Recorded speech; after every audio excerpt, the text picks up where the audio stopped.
சிவபுராணம் ദ്വിതീയ ஸ்கந்தத்தில் 14ஆமത്തെ அத்தியாயம். போன அத்தியாயத்தில் பிரம்மதேவன் சொல்கிறார், நான் உங்களுக்கெல்லாம் விவரித்து சொல்லியாச்சு, இனி எதுவுமே கேட்கணுமான கேளுங்க சொல்கிறேன் அப்படின்னு சொல்லியிருந்தார் இல்லையா. அப்படி சிவபூஜைக்கு புஷ்பங்களோட உபயோகமும் ஜோதிர்லிங்க தர்சனம், நிர்குணத்துவ கதனம். நிர்குணத்துவம்னா குணத்துக்கு அதீதமான அந்த 26 தத்துவமான பிரம்மத்தை பற்றியுள்ள விஷயம்னு அர்த்தம். சொல்கிறார், சிவபூஜா விதானத்தை பற்றி உபன்யசிக்கிறார். சூதன் சனகாதிகளான மகர்ஷிமார்கிட்ட சொன்னது, பண்டு நாரதன் சொன்னது அனுசரித்து இந்த காரியம் வெளிப்படுத்துகிறேன். பிரம்மா தன்னுடைய சர்ச்சையை தொடர்ந்தார். தாமரப்பூ, கூவளத்தலை, சங்கு புஷ்பம் இதெல்லாம் ആയിരക്കണക്കിന് പൂജയ്ക്ക് ഉപയോഗിക്കണം. ഇവ കൊണ്ട് ലക്ഷം പ്രാവശ്യം പൂജിച്ചാൽ പാപഹാനി ഉണ്ടാകും. ലക്ഷം പ്രാവശ്യം சொன்னால் ஒரு லட்சார்த்தனை பண்ணணும் அர்த்தம். சிவசஹஸ்ரநாமத்தை லட்சார்த்தனை பண்ணலாம், இல்லைன்னா சிவ அஷ்டோத்தரத்தை லட்சம் ஆவர்த்தி பண்ணணும். பிரத்யேகம் அளவுள்ள பாத்திரங்கள் நிறைய, அது இடங்கழி பரா அப்படின்னு சொல்லுவாள். ഒരു പറയുന്ന அந்த നെല്ലടക്കര പറയുണ്ടേ അതാക്കും. அவ்வளவு பூ சம்பரிக்கணுமா.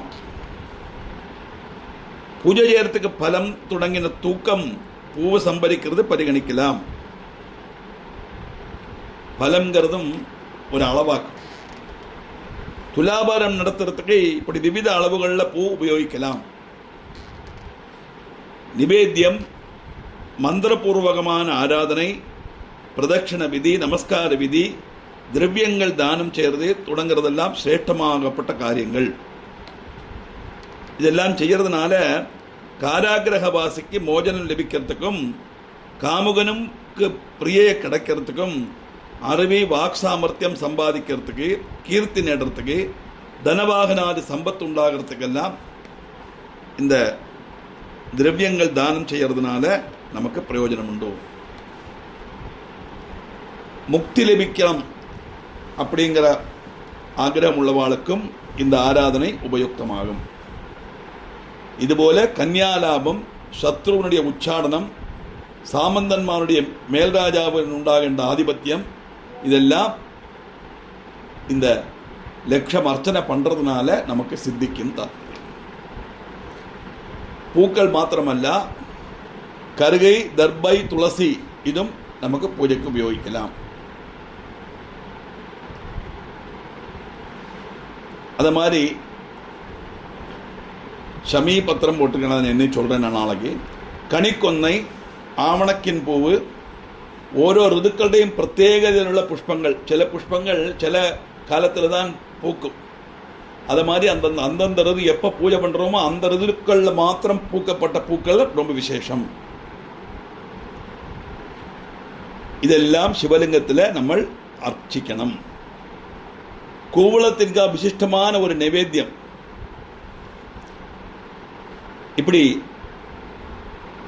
லட்சம் ஆவர்த்தி பண்ணமானா 10 பேராவது மினிமம் வேணுமே. அப்படி பூஜிக்கப்பட்ட பிராமணனுக்கு தட்சிணை, அன்னதானம், வஸ்திரதானம், எள்ளு தானம் இதெல்லாம் பிரத்யேக அளவில் கொடுக்கணும்.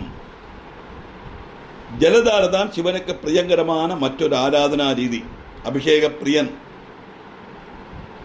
ஜலகும்பங்கள் லிங்கத்தில் அபிஷேகத்துக்காக ஜலதார சொரியணும். அப்படியே தார வச்சுட்டு இருக்கணும். அந்த அர்ச்சனை முடிஞ்சு கம்ப்ளீட்டாக தீர்ற வரைக்கும் சிவலிங்கத்துக்கு நம்ம தாரம் பண்ணிகிட்டே இருக்கணும். அபிஷேகத்துக்கு சதருத்ரிய மந்திரமும் ஜபிக்கணும். கூடாதே ஆகமோக்தமான விவித மந்திரங்களும் இங்கே உபயோகிக்கலாம். ஆகமோக்தமான மந்திரங்கள்ங்கிறது ஸ்ரீருத்ர ஜபம். நெய்யபிஷேகமும் சிவனுக்கு பிரியம். பால், தயிர், சர்க்கரை, கடுகு இதெல்லாம் விசிஷ்டமான பல அபிஷேக விதிகள் உண்டு. இதெல்லாம் சாதகனுடைய ஆகிரக நிவர்த்திக்காக செய்யலாம். இப்படி செய்யறதுனால சிவன் மட்டுமல்ல, சிவனுடைய பூதகணங்களும் இந்த ஆராதனையில் பிரீதராவா அப்படிங்கிறது தான் கிஷ்டான மீனிங். இந்த 14ஆமத்துக்கு நமக்கு டீட்டெயிலாக சென்டென்ஸ் பை சென்டென்ஸ் மீனிங்கை நமக்கு அப்புறம் பார்க்கலாம். சிவபுராணம் ദ്വിതീയ ஸ்கந்தம் ചതുർദശോധ്യായം ചാപ്റ്റർ 14 சிவபூஜா விதானம். சிவாராதனையை பற்றி 13 வரை உள்ளதில் பார்த்தோம். நீ பூஜை பண்ணுறது எப்படி, என்னென்ன புஷ்பங்களால் பூஜை பண்ணணும், எந்தெந்த புஷ்பங்களால் பூஜை பண்ணால் என்னென்ன பலன், அதெல்லாம் ரொம்ப அழகாக டீட்டெயிலாக சொல்கிறேன். சில புஷ்பங்கள்லாம் நம்ம பேர் தான் தெரிஞ்சுக்க முடியும், நமக்கு ரெடியில் அவைலபிளாக இருக்காது. ஆனால் மொத்தத்தில் கடைசியில் பார்த்தா சிவாராதனைக்கு ஏற்றவும் பிரியம் கூவள இலை. அதனால் இந்த புஷ்பத்தால் தான் பூஜை பண்ணணும், இது கிடைக்கணுமானா இந்த புஷ்பம் வேணுமே யாரும் நினைக்க வேண்டாம். கூவளத்தலையால் பூஜை பண்ணினாலும் போகும். அரளியும் ரொம்ப விசேஷம்தான் பரமேஸ்வரனுக்குன்னு போட்டிருக்கு. அந்த அரளிப்பூவோ கூவளத்தலையோ இது ரெண்டும் நமக்கு easily available in the market, நமக்கு கிடைக்கப்பட்டது தான். நமக்கு டீட்டெயிலாக பார்ப்போம். ரிஷய ஊச்சுஹு வியாச சிஷ்ய மகாபாக கதயத்வம் பிரமாணதா கை புஷ்பை பூஜித சம்பு கிம் கிம் எச்சதி வை பலம். மகர்ஷிகள் கேட்குறா, வியாச சிஷ்யனான மகாபாகா, தயவு செய்து எங்களுக்கு சொல்லுங்க, என்னென்ன புஷ்பம், என்னென்ன பலங்கள், என்னென்ன பலம், என்னென்ன புஷ்பம், என்னென்ன இலைகள், இதெல்லாம் சிவனுக்கு பிரியம் அப்படிங்கிறத எங்களுக்கு ஒன்று சொன்னால் தேவையில்லை. எந்தெந்த புஷ்பம் நம்ம பயன்படுத்தினோம்னா என்னென்ன பலன் கிடைக்கும், இதெல்லாம் டீட்டெயிலாக சொல்லுங்க. அப்படி சொல்லும்போது சூதன் சொல்றார், சூதோவாஜாம் சௌனகாத்யாஷ்டர்ய ஸ்ருணுதா ததனுதோலகிலம் கதையாம் யத்யசு பிரீத்யா புஷ்பார்ப்பண விநிர்ணயம். சௌனகா, மற்ற முனிவர்களே, என் பேச்சை கவனமாக பணிவோடு நீங்கள் கேட்டுங்கோ. நான் சிவாராதனை புஷ்பங்களுடைய காரியம் சந்தோஷமாக, நான் சந்தோஷத்தோட விரும்பி உங்களுக்கு நான் சொல்றேன். காரணம் அவ்வளவு விசேஷமானது. சில பர்டிகுலர் புஷ்பத்தினுடைய பிரபாவம். ஏஷைய விதிப்பிரஷ்டோ நாரதேன மகர்ஷினா புரோவாஜ பரமபிரத்யா புஷ்பார்ச்சன விநிர்ணயம். இந்த விஷயம் நாரதன் ஏற்கனவே பிரம்மாவிட்ட கேட்டதாக்கும். அதைத்தான் நான் அவரும் அதை அழகா விவரிச்சிருக்கார். புஷ்ப சமர்ப்பணம் எப்படி பண்ணணும், என்னென்ன புஷ்பம் சமர்ப்பணம் பண்ணணும் பிரம்மதேவன் நாரதனுக்கு விசதமாக சொல்லியிருக்கார். அதை நான் இப்போ உங்களுக்கு சொல்றேன். எப்படி பிரம்மா சொன்னதையே சொல்றார். பிரம்மாவுடைய டைரக்ட் ஸ்பீச்சா, பிரம்மோவாஜாம் கமலேர் பில்வபத்ரைஷ்ச சதபத்ரைஸ்ததா புனः சங்க புஷ்பைஸ்ததா தேவம் லக்ஷ்மி காமோர்ச்சயே சிவம். தாமரை, கூவளத்தலை, சின்ன தாமரை, பெரிய தாமரை, சதபத்திரம், சங்கு புஷ்பம், இதெல்லாம் பக்தர்களுக்கு தனம் பிரதானம் செய்யப்பட்ட வஸ்துக்கள். சொத்து ஆசிக்கப்பட்டவா, நிறைய வீடு வாசல் தோப்பு துறவு இதெல்லாம் வேணும்னு ஆகிரகிப்பட்டவா, நிறைய தனம் ஆகிரகிக்கப்பட்டவா இந்த புஷ்பங்களால் சிவனுக்கு அர்ச்சனை பண்ணணும். ரொம்ப சிம்பிளான காரியம்தான். சங்கு புஷ்பம் எல்லா இடத்துலையும் இருக்கும். கூவளத்தலை, தாமரை இதெல்லாம் ஈஸியாக கிடைக்கப்பட்டது தான். அதில் தாமரை தான் கொஞ்சம் காஸ்ட்லி, பாக்கி எல்லாமே ஈஸியாக கிடைக்கப்பட்டது தான். இந்த புஷ்பங்களால் அர்ச்சனை பண்ணினா அவளுக்கு எல்லா விதமான சம்பத்தும் அதிகரிக்கும் அப்படின்னு போட்டிருக்காங்க. இனி நம்ம கணக்கு பார்ப்போம். ஏதேஷ்ட லக்ஷசங்கியாகை பூஜிதச்சேத் பவேத் சிவஹ பாபஹானி ததா விப்ர லக்ஷ்மி ஸ்யான்னாத்ர சம்சயா. 1,00,000 புஷ்பம் சமர்ப்பிச்சா எல்லா பாபமும் நீங்கி எல்லா சௌபாகியங்களும் கைகூடும். ஆராதனைக்காக சொல்லப்பட்ட விஷயம். அதுக்காக 1,00,000 பூவுக்கு நம்ம எங்கே போவோங்கிற கொஸ்டின்லாம் வரப்படாது. நம்ம என்ன கொடுக்குறோமோ அதை பகவான் ஸ்வீகரித்து நமக்கு அனுகிரகம் பண்ணுவோம், அதில் சந்தேகமே இல்லை. இருந்தாலும் புராணங்களில் ஒவ்வொருத்துக்கும் ஒரு பிராதானியம் கொடுத்து சொல்லியிருக்கான். அந்த வகையில் 1,00,000 பூ. அப்புறமோ விம்சதி கமலானாம் தூ பிரஸ்தமேகமுதாகிருதம் பில்லோதள சகஸ்திரேண பிரஸ்தார்த்தம் பரிபாஷிதம். நம்ம ரிஷிகளுக்கு தெரியும் பாருங்க, ஒரு தாமரைப்பூ 25 ரூபாய்க்கு வைப்பா கலைகாலத்தில். அதனால 20 தாமரை பண்ணினா போருங்கிறார். விம்சதி கமலானாம் தூ, 20 தாமரைப்பூக்கள் ஒருமிச்சு சமர்ப்பிச்சா அது பிரஸ்தான்னு சொல்லுவான். இந்த அதை பகுதியானா 500 தாமரை, 500 கூவளத்தலை பண்ணினா அதுக்கு பிரஸ்தார்த்தம். இந்த பிரஸ்தம்ங்கிறது பிரஸ்தம் பலம் பலம் நல்லா வரும். பா பா பா இல்ல பா ஆதித்த பா. இதெல்லாம் மெஷர்மெண்ட் ஆக்கும். இப்போ நம்ம கிலோ லிட்டர் இதெல்லாம் சொல்கிறோமே, அந்த காலத்தில் உள்ளதாக்கும் பலம். இதெல்லாம்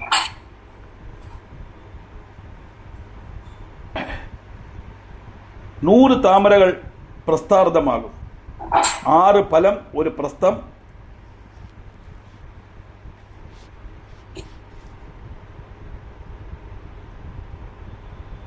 பிரஸ்த பலம் டங்க தசஸ்பிரதா, 10 டங்குங்கிறது ஒரு பலம். இதெல்லாம் என்ன கணக்குன்னு எனக்கு தெரியாது, ஏன்னா பலம் பிரஸ்தமெல்லாம் நமக்கு இப்போ மனசிலாகாது.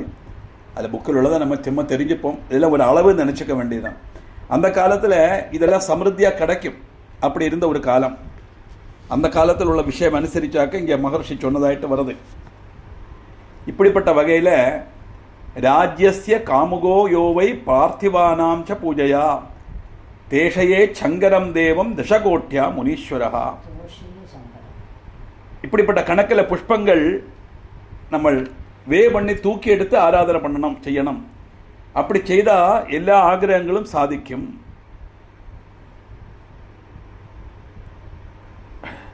பலமிச்சிக்கப்படணும் செய்தால் அவனுக்கு சிவஸ்வரூபமாக மாறத்துக்கு கிடைக்கும். நான் மோட்ச சாம்ராஜ்யம் வரை கொடுக்க முடியும் இந்த புஷ்பங்களால், சொன்ன அளவில் புஷ்பங்களால் அர்ச்சனை பண்ணினா அப்படின்னு. இதெல்லாம் ரிஷிகள் அனுபவபூர்வமாக மனசிலாக்கி சொல்லப்பட்ட விஷயங்களாக்கு. லிங்கம் சிவம் ததா புஷ்பம் அகண்டம் தந்துலம் ததா சர்ச்சிதம் சந்தனே நைவ ஜலதாராம் ததா புனः.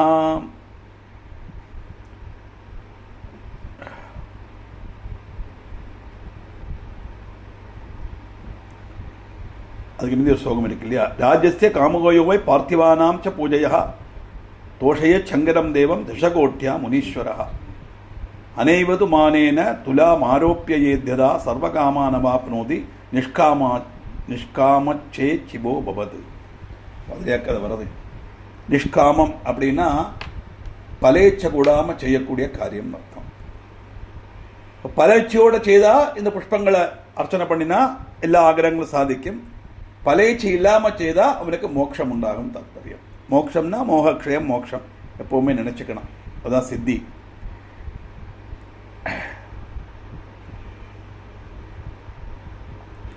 ஒருத்தன் ராஜபதவி அடைய நினைச்சா அவன் 1 கோடி பிருத்விலிங்கத்தை ஆராதிச்சா போறோம்.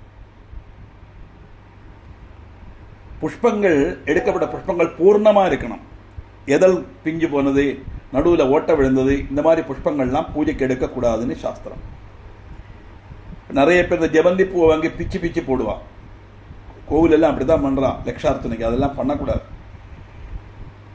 அந்த ஒரு பூவில் 50 இதழ்னா அந்த 50 இதழ் உள்ள பூ அப்படியே சமர்ப்பிக்கணும். அதுலேருந்து ஒரு இடத்த பிச்சை எடுக்கப்படாது. எதெல்லாம் பிச்சை எடுக்கிறதுக்கு பூ பண்ணுறதுக்கு உபயோகிக்கப்பட்டது தாமரை மட்டும்தான். இதழ் போனது, துவாரம் விழுந்தது, கீர்னது, வாடினது இதெல்லாம் பயன்படுத்தக்கூடாது. அதான் புஷ்பம் வாங்கிட்டு வந்தாச்சுன்னா அதை நம்ம சார் பண்ணணும். சில அரளிப்பூல கொஞ்சம் அழுகி இருக்கும், தெற்றிப்பூல மொட்டுகள் இருக்கும். இந்த பூவை மாத்திரம் எடுத்து தான் போடப்படும், மொட்டோட போடப்படாதுன்னு கணக்கு. அதுபோல தான் அக்ஷதை. அது நமக்கு ப்ராக்டிக்கலாக முடியாது, நான் ஒத்துக்கிறேன். ஏன்னா இப்போ எந்த அரிசி எடுத்து பார்த்தாலும் முனை இருக்காது. 2 சைடில் முனையுள்ள அரிசிங்கிறது நல்ல பசுமதி ரைஸ் தான் கிடைக்கும். அதை வாங்கிலாம் பூஜைக்கு அர்ச்சனைக்கு மஞ்சளை குழைச்சி வைக்க முடியுமா? Practically not possible. அஃபோர்டு பண்ண முடியாது. சாதாரண அக்ஷதை தான் வச்சுக்கணும். நம்ம பண்ணுறதெல்லாம் க்ஷதையாக்கம். அக்ஷதை சொல்லப்படாது, அது அக்ஷதை அல்ல. அந்த அரிசியோடு முனை ஒடிஞ்சாச்சுன்னா அது பூர்ணமான சாதனம் கிடையாது, அது அக்ஷதை கிடையாது, க்ஷதை தான். சந்தனம் முழுக்காப்பு சார்த்தி ஜலதாரையால் அபிஷேகம் செய்யணும். இதெல்லாம் பகவத் பூஜா விதியில் உள்ள காரியங்கள். ஆദ്യം ஜெனரலாக சொல்கிறார், அப்புறம் என்னென்ன அபிஷேகம் பண்ணணும், எப்படி அபிஷேகம் பண்ணாங்களும் டீட்டெயில் அப்புறம் தாழ வருது. எப்படி பிரீதி ரூபம் ததா மந்திரம் பில்வீதளம் அனுத்தமம் அதவா சதபத்திரம் ஜ கமலம் வா ததா புனः. தாமரைப்பூ குவளத்தலை பிருத்விலிங்கத்துக்கு சமர்ப்பிக்கணும், ரொம்ப விசேஷம். அதனால சங்கு புஷ்பை ததா புரோக்தம் விசேஷேண புராதனேகி சர்வபாவம கபிலம் திவ்யம் பரத்ரேகாபி சர்வதா. பண்டு காலத்தில் மகர்ஷிகள் சங்கு புஷ்பத்தால் தான் ஆராதனை செய்யலாம். அப்படி சங்கு புஷ்பத்தால் ஆராதனம் செய்தாலும் அது ரொம்ப விசேஷம்னு மகர்ஷிகளுடைய வாக்கு. அதுக்கு இந்த சங்குபுஷ்பத்துக்கு அவள் பிராதானியம் கல்பிக்கிறார். காரணம், சங்குபுஷ்பத்தில் ஆராதிச்சா இப்போவும் இது வருங்காலத்திலேயும் உள்ள எல்லா ஆகிரகங்களையும் பூர்த்தியாக்கும். இப்போ உள்ளதும் வருங்காலத்திலும் உள்ள எல்லா ஆகிரகங்களையும் பூர்த்தியாக்கும். ப்ரெசன்ட் அண்ட் ஃபியூச்சர் என்னென்ன டிசைர் நமக்கு வருமோ அதெல்லாம் பூர்த்தியாக்கக்கூடியது சங்கு புஷ்பத்தால் உள்ள அர்ச்சனை. இப்படி புஷ்பத்தை சமர்ப்பிச்சுட்டு தூபம் தீபம் ஜ நைவேத்தியம் அர்க்கியம் ச ஆரார்த்திகம் ததா பிரதட்சிணாம் நமஸ்காரம் க்ஷமாபன விசர்ஜனே கிருத்வா சாங்கம் ததா போஜ்யம் கிருதம் ஏனது பவேதிகாம் தஸ்ய வை சர்வதா ஆராஜ்யம் சங்கர பிரததாதிஜாம். இப்படி புஷ்பங்கள் எல்லாம் பகவானுக்கு சமர்ப்பிச்சு சுகந்த திரவியங்கள் தூபம் தீபம் நிவேத்தியம் அர்க்கியம் ஆரத்தி பிரதட்சண நமஸ்காரம் க்ஷமாபணம் எல்லாம் பிரார்த்திக்கணும். எல்லாம் கேட்டு கடைசியில் சொல்லணும், ஆவாகனம் ந ஜானாமி விசர்ஜனம் அப்படின்னு சொல்லுவான். அழகா பகவான் ஆராதிச்சு தான் பூஜை பண்றோம். இருந்தாலும் பரமேஸ்வரா, எனக்கு பூஜா விதியெல்லாம் அதிகம் தெரியாது, ஆவாகனம் பண்ணவும் தெரியாது, விசர்ஜனம் பண்ணவும் தெரியாது, ஏதோ தெரிஞ்ச மாதிரி செய்கிறேன், இந்த பூஜை ஏற்றுன்னு எனக்கு நீ அனுகிரகம் பண்ணு அப்படின்னு.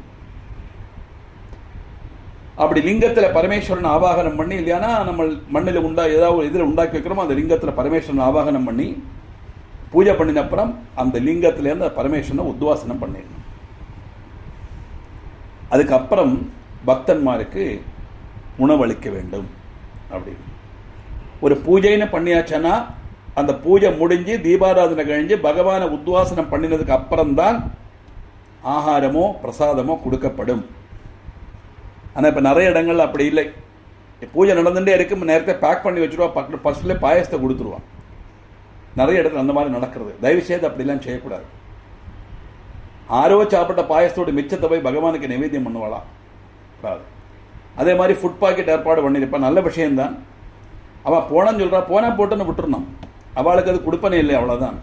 ஃபுல்லாக இருந்து பூஜையை பார்த்து தீபாராதனை கழிகிற வரைக்கும் இருக்கிறவாளுக்குத்தான் பிரசாதமும், இட்டுக்கிற பிரசாதம், திங்கிற பிரசாதம், ஃபுட் பாக்கெட் எல்லாம் நேரத்தை கொடுத்து அனுப்பப்படாது. ஏன்னா அங்கே மூர்த்தி ஆவாகனம் பண்ணி நம்ம பூஜை பண்ணிட்டு இருக்கோம். அதுக்கு நைவேத்தியம் கொடுக்கறதுக்கு வந்து நம்ம இவாள்கிட்ட பார்சலை கொடுத்து அனுப்பலாமா? இப்படிதான் பல இடங்களில் நடக்கிறது. அதெல்லாம் அந்த பூஜைக்கு விக்னம் உண்டாக்கப்பட்ட காரியங்கள்.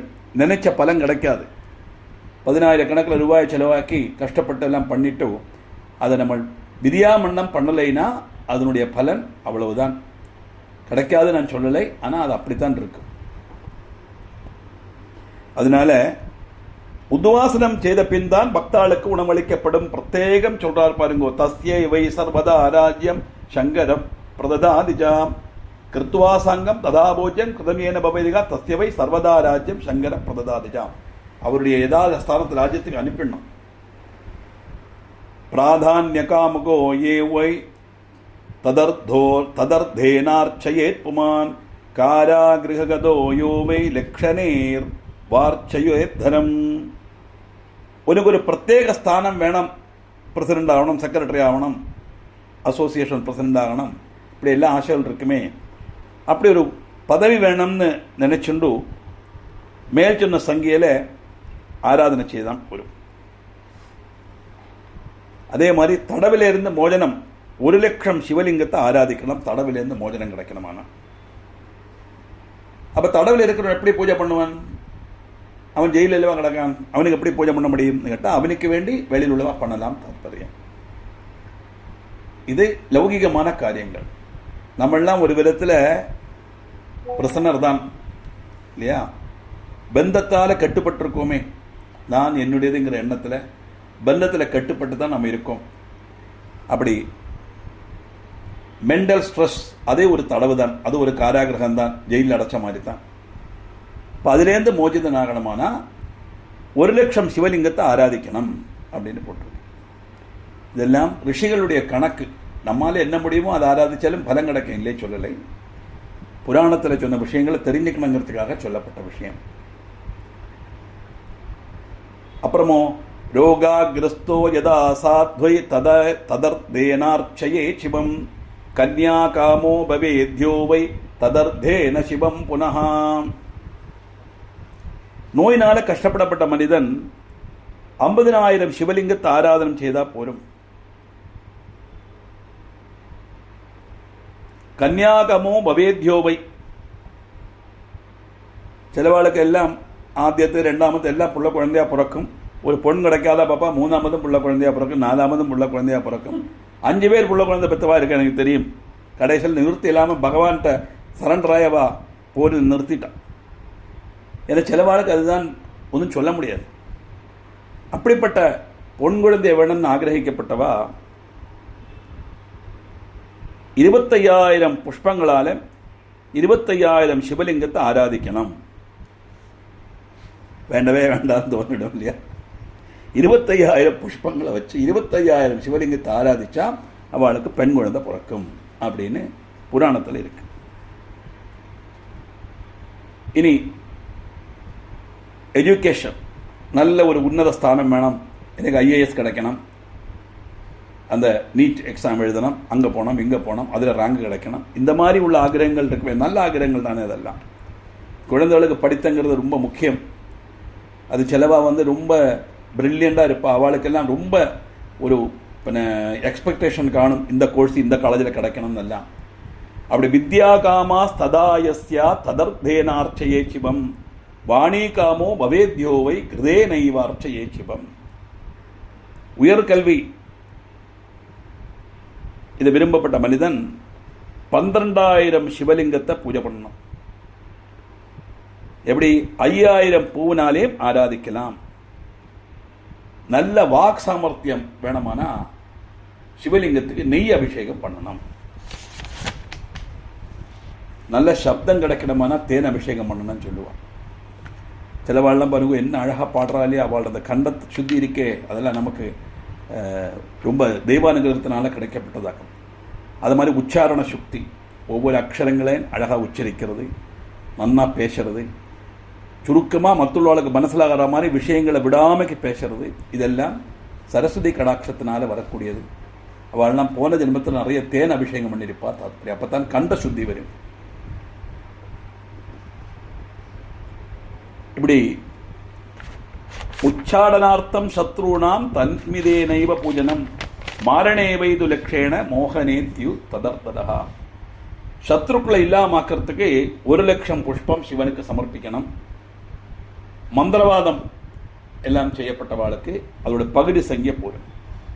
இந்த மந்திரவாதம்ங்கிறது யாராவது ஒன்று செய்தாலானா அதுலேருந்து விமுக்தி கிடைக்கிறதுக்கு தான் புராணங்களில் சொல்லியிருக்க ஒழிய, அப்போ அதை ஒரு எண்ணத்தை நம்ம ரிமூவ் பண்ணோம்னா அது எப்படி வந்தது தெரியணும் இல்லையா, வருத்தறதுக்குன்னு தெரியும். அதுதான் அதர்வண வேதத்தில் உள்ள விஷயங்கள்.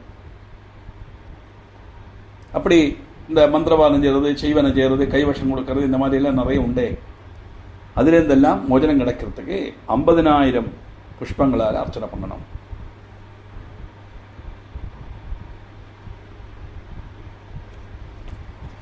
பண்டு காலத்தில் யுத்தம் பண்ணினா அந்த ராஜாவை பிடிச்சி ஜெயிலில் போட்டுருவான், அடிமையாக்கிடுவான். அப்படிப்பட்ட அடிமத்துவத்திலேருந்து விடுபடுறதுக்கு என்ன செய்யணும்?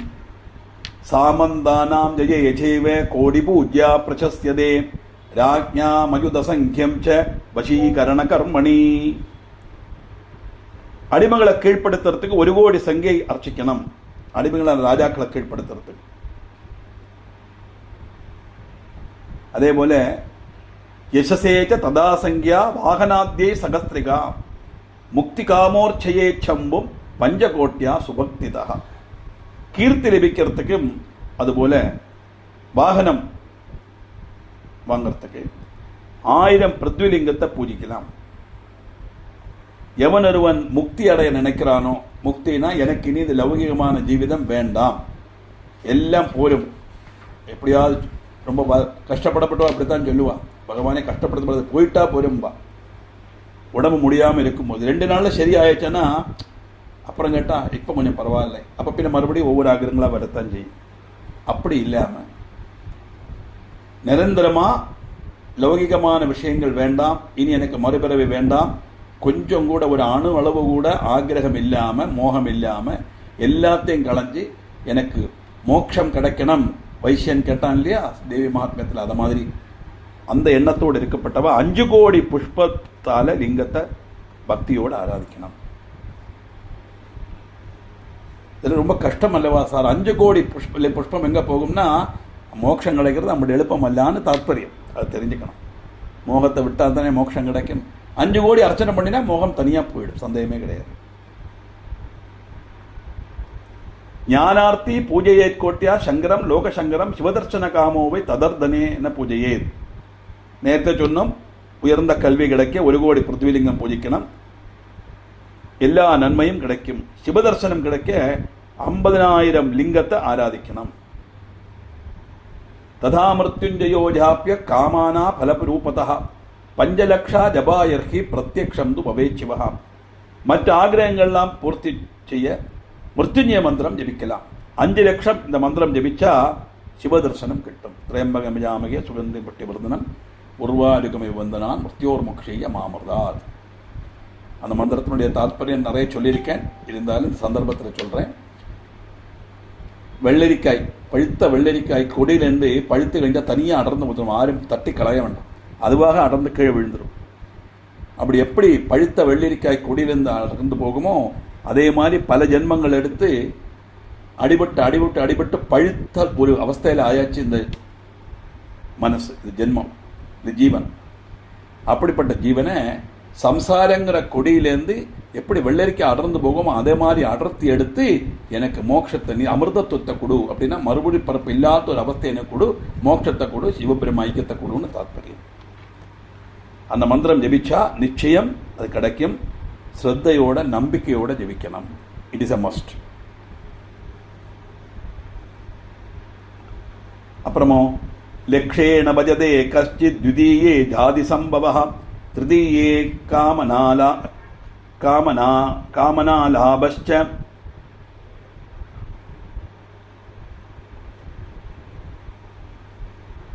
திருதீயே காமனாலாபஸ்சதுர்த்தே தம் பிரவஷ்யதி. லக்ஷேண பஜதே கஷ்டித், 1 லட்சம் ஜபிச்சா உயர்ந்த ஜாதியில பிறக்கிற பாக்கியம் கிடைக்கும். 3 லட்சம் ஜபிச்சா எல்லா ஆகிரகங்களும் பூர்த்தியாகும். 4 லட்சம் மிருத்யுஞ்சய மந்திரம் ஜபிச்சா சிவனே பிரத்யக்ஷப்பட்டு தரிசனம் கொடுப்பார் அப்படின்னு தாத்பரியம்.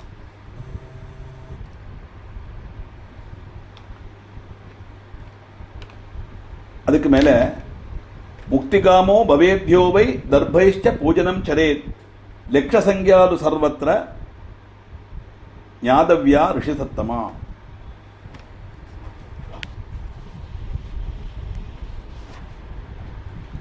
மோட்சம் காமிக்கப்பட்டவா. இதுல ஒரு விஷயம் பார்த்தலா, மோட்சம் கிடைக்கணுமானா இதை செய்யுங்கோ சொல்லலை, மோட்சம் காமிக்கப்பட்டவா இதை செய்யுங்கோ. ஏன்னா ஆறு மோட்சத்தை காமிச்சிப்பா, ஆரோட மனசுல மோகம் போறதோ அவனுக்கு தான் மோட்சத்தை காமிக்க முடியும். எல்லாருக்கும் ஆசை இருக்கலாம், ஆசை எல்லாருக்கும் இருக்கலாம். எனக்கு பிரைம் மினிஸ்டர் ஆனன்னு ஆசை இருக்கு, நடக்கிற காரியமா? மோகக்ஷயம்தான் மோட்சம். திருப்பி திருப்பி நம்ம சொல்ல வேண்டி இருக்கு. அதனால அங்கே போனால் போயிடும், இது வாசியா கிடைக்கும் அது வாசியா கிடைக்குன்னெல்லாம் ஆளுகள் நம்மளை நம்பிக்கை வரத்துக்காக வேண்டியும் நமக்கு நன்மை செய்கிறதுக்காக வேண்டியும் சொல்கிற ஆளை வழியே அതൊന്നും நம்ம அர்த்தம் அப்படியே அக்ஷரம் பிரதி நம்ம எடுத்துக்க கூடாது.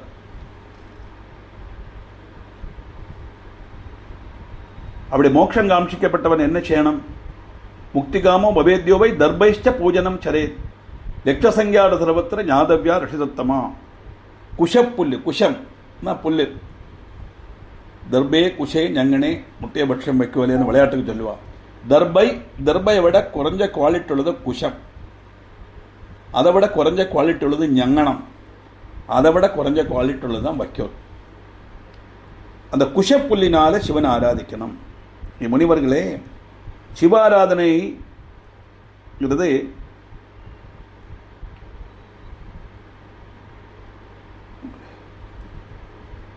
சிவாதன சங்கல்பம் செய்து நம் 1 லட்சம் அப்படின்னு சொல்லி நம்ம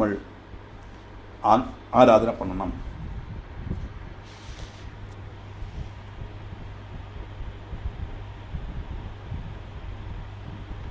எங்கெல்லாம் சிவாராதனை இப்போ சொல்லிட்டு வந்தோமோ அதில் 1 லட்சம் பண்ணுறது ரொம்ப விசேஷம்னு ஜெனரலாக ஒரு இன்ஃபர்மேஷனை கொடுக்குறார் பிரம்மதேவன். ஆயுக்காமோ பவேத்யோ வை தூர்வா விப்பூஜனஞ்சரேத் புத்திரகாமோ பவேத்யோ வை தத்தூர குசுமைச்சரேத். ஒவ்வொரு புஷ்பங்களாக வரப்போகிறது. இப்போ நீண்ட நாள் வாழ கருகையால் அர்ச்சிக்க வேண்டும். பாருங்க எவ்வளவு ஈஸியான ரிஷிகள், பைசாவே கொடுக்க வேண்டாம். ரோட்டில் வளரப்பட்ட ஒரு விஷயம் கருகை. இப்போ கடையில் வாங்குற கருகை ஒன்றும் கருகை எல்லாம், அது கள்ள கருகையாக்கும், பயங்கர நீளமாக இருக்கும் கருகை அப்படி இருக்கப்படாது. குட்டி குட்டி இவ்வளவு சின்ன சின்ன இலையாத்தான் இருக்கும். அது பொக்கமாக வளராது, படர்ந்து தான் வளரும், தரையில் தான் வளரும். அதை அப்படி எடுத்து அதில் இந்த 3 இலையாக உள்ளதை பிச்சு நம்ம ஹோமம் பண்ணணும், அர்ச்சிக்கணும் பகவானுக்கு. புத்திரன் லபிக்கிறதுக்கு தத்தூக புஷ்பம், ஊமத்தன் பூ, அது கொண்டு அர்ச்சிக்கணும். பூக்களுடைய பேரில் நான் சொல்கிறேன். இந்த பூவில் எனக்கு எதெல்லாம் கிடச்சிருக்கோ அதெல்லாம் நான் சிவபுராணம் குரூப்பில் போட்டிருக்கேன், அதை பார்த்துங்க. அப்புறமோ ரக்ததண்டஸ்சதூர பூஜனே சுபதஸ்மிருத அகஸ்திய குசுமைச்சைவ பூஜகஸ்ய மகத்ருஷா. கூவளப்பூ, சுபந்த தண்டுள்ள கூவளப்பூ அப்படின்னா நல்ல இளம் கூவளப்பூன்னு அர்த்தம், சக்கச்சவேர்னு இருக்கும். அதை அர்ச்சிக்கிறது ரொம்ப விசேஷம். அதான் அதிகமான பலத்தை கொடுக்கக்கூடியது. அகஸ்திய மரத்தினுடைய பூ அர்ச்சிக்கிறது நல்ல சத்கீர்த்தி உண்டாக்கும். அது அகஸ்திய புஷ்பம் காணிச்சா. அது இப்போ சொல்ல வெள்ளை கலரில் உண்டு சொல்லிட்டு எனக்கும் வாட்ஸ்அப்பில் கிடச்சது, வெள்ளை கலரில் கிடச்சின்னு நினைக்கிறேன், நான் ஓர்மையில்லை போட்டேன். அது அகஸ்திய புஷ்பம். புக்தி முக்தி பலம் தஸ்ய துளசியா பூஜையேத்யதி அர்க்க புஷ்பை பிரதாபஷ்ச குப்ஜ கல்ஹாரகைஸ்ததா. புக்தி முக்தி, புக்தினா பிறந்ததுலேருந்து சாகர வரைக்கும் நமக்கு அவசியமுள்ள காரியங்கள், லௌகிகமான காரியங்கள், இச்சை ஆகிரகம் அர்த்தம். முக்திங்கிறது மரணானந்தரம் கிடைக்கக்கூடியது. புக்தி முக்தி பிரதாயினி ரெண்டும் கொடுக்கக்கூடியது தான் ஈஸ்வர ஸ்வரூபம். புக்தி முக்தி பலம், லௌகிக சுகங்களும் மோட்சமும் ஆசிக்கப்பட்டவா துளசியால சிவனை அர்ச்சனை செய்யலாம். அந்த துளசிங்கிறது மகாவிஷ்ணுவுக்கு மட்டும் உள்ளதல்ல. துளசி பூஜை எல்லாத்துக்குமே எடுக்கலாம், எல்லா பூஜைக்கும் துளசி எடுக்கலாம். கணபதி பூஜைக்கு எடுக்கக்கூடாதுன்னு சொல்லி ஒரு ரூலை கொண்டு வந்திருக்கா. நான் பார்த்ததில் ஒரு புராணத்தில் துளசிக்கும் கணபதிக்கும் தமிழ விரோதம் இருக்கிறதாக நான் பார்த்ததில்லை. ஆனால் அது ஒரு ப்ராக்டிக்கலாக வந்துடுத்து. அதுக்கு ஒரு கதை, துளசி கணபதியை கல்யாணம் பண்ணிக்கணும்னு சொன்னால் நடக்கலை, அதனால துளசிக்கு கோபம். இதெல்லாம் ஆளுகள் உண்டாக்கின கதையை ஒழிய புராணத்தில் இருக்கிற மாதிரி தெரியல. விநாயக புராணத்தில் துளசி எடுக்கப்படாது சொன்னதாயிட்டு என்னோட அறிவில் இல்லை. துளசி ரொம்ப விசேஷமானது, ரொம்ப ஹைலி மெடிக்கேட்டட் லீவாக்கும். அது தொண்டை கட்டுறது, கவ கட்டுறதுக்கெல்லாம் துளசியை போட்டு நம்ம இது பண்ணுவோம், வெள்ளம் திறப்பிச்சு குடிக்கலாம். பராக்கிரமசாலி ஆகணுமானா என்ன பண்ணணும்? எரிக்கின் பூ, குப்ஜகம், கல்காரப்பூ இதால அர்ச்சிக்கணும். எரிக்கும்பூ ரொம்ப விசேஷம் பகவானுக்கு. அது எடுக்கும் போதே இந்த பாலி சொட்டும் அதை கவனிச்சுக்கணும். அந்த அழகாக அந்த பூவை எடுத்து அப்படியே பகவானுக்கு ஒவ்வொரு பூவாக அர்ச்சிக்கணும். முழுஷாக இருக்கிற பூவான்னா ரொம்ப விசேஷம். ஜபா குசும பூஜாத்து சத்ருணா மிருத்யுதா ஸ்மிருதா ரோகோச்சாடனக அநேக கரவீராணி வைக்கிரமாது. சைனீஸ் ரோஸ் அப்படின்னு ஒரு புஷ்பம் உண்டு.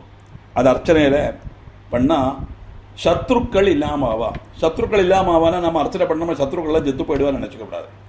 சத்ருதை இல்லாமவே நம்ம எடுத்துக்கலாம். எப்போவுமே பாசிட்டிவாக தான் புராணங்களில் சொல்லியிருப்பான். ஆனால் அது சொல்லும்போது சத்ருக்கள் இல்லாமாவா அப்படி தான் போட்டிருக்கும். சத்ருக்கள்னா சத்ருதை போனால் சத்ருக்கள் இல்லையே, அதுதான் தாத்பரியம்.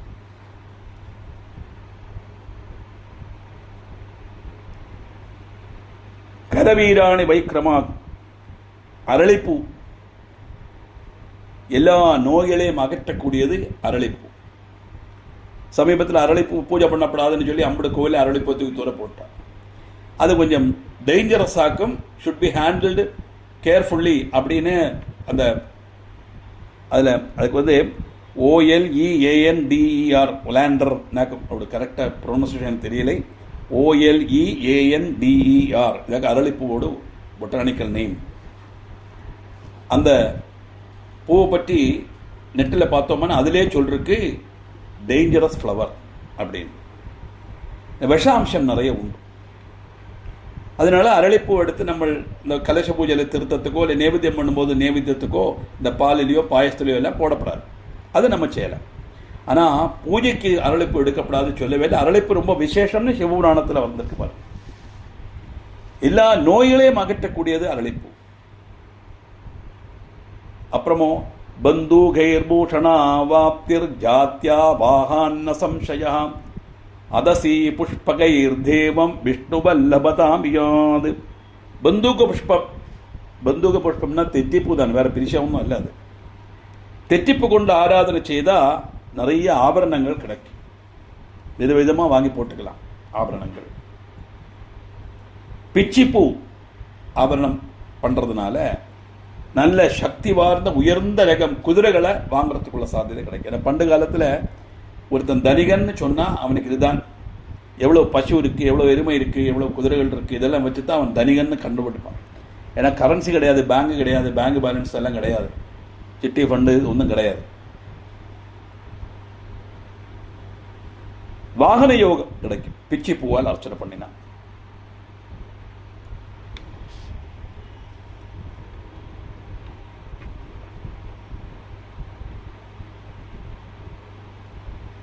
அப்புறமோ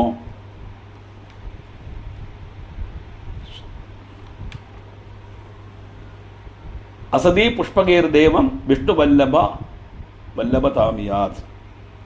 அகசி புஷ்பம், அதுதான் இப்போ நம்ம அகஸ்திய புஷ்பம் சொன்னோம் போல் இருக்கு. ஆமாம், அது பூஜை பண்ணலாம்.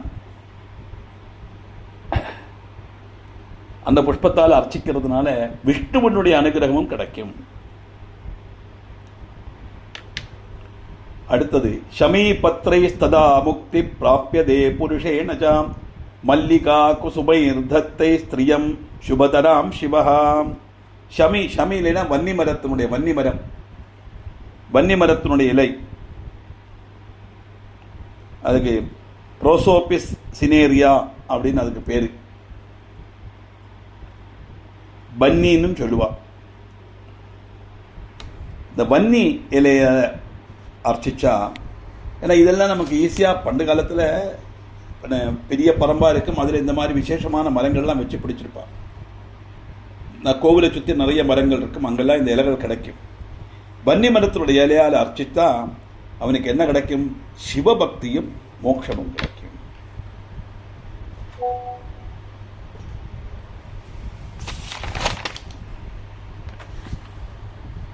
யூதிகா குசுமை சஸ்திரேர் கிரகம் நைவ விமுச்யதே கர்ணிகாரே ஸ்ததா வஸ்திர சம்பத்திர் ஜாயதே நிருணாம்.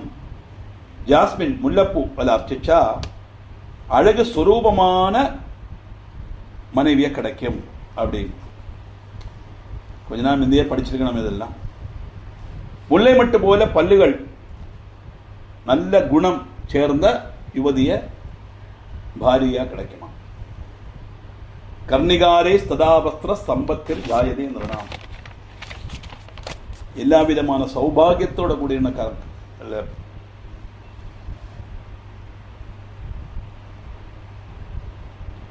நிர்குண்டி குசுமேர் லோகே மனோர் நிர்மலதாம் பிரஜேத் பில்லோபத்ரை ஸ்ததாலக்ஷை சர்வான் காமான் அவாப்னுயாத்.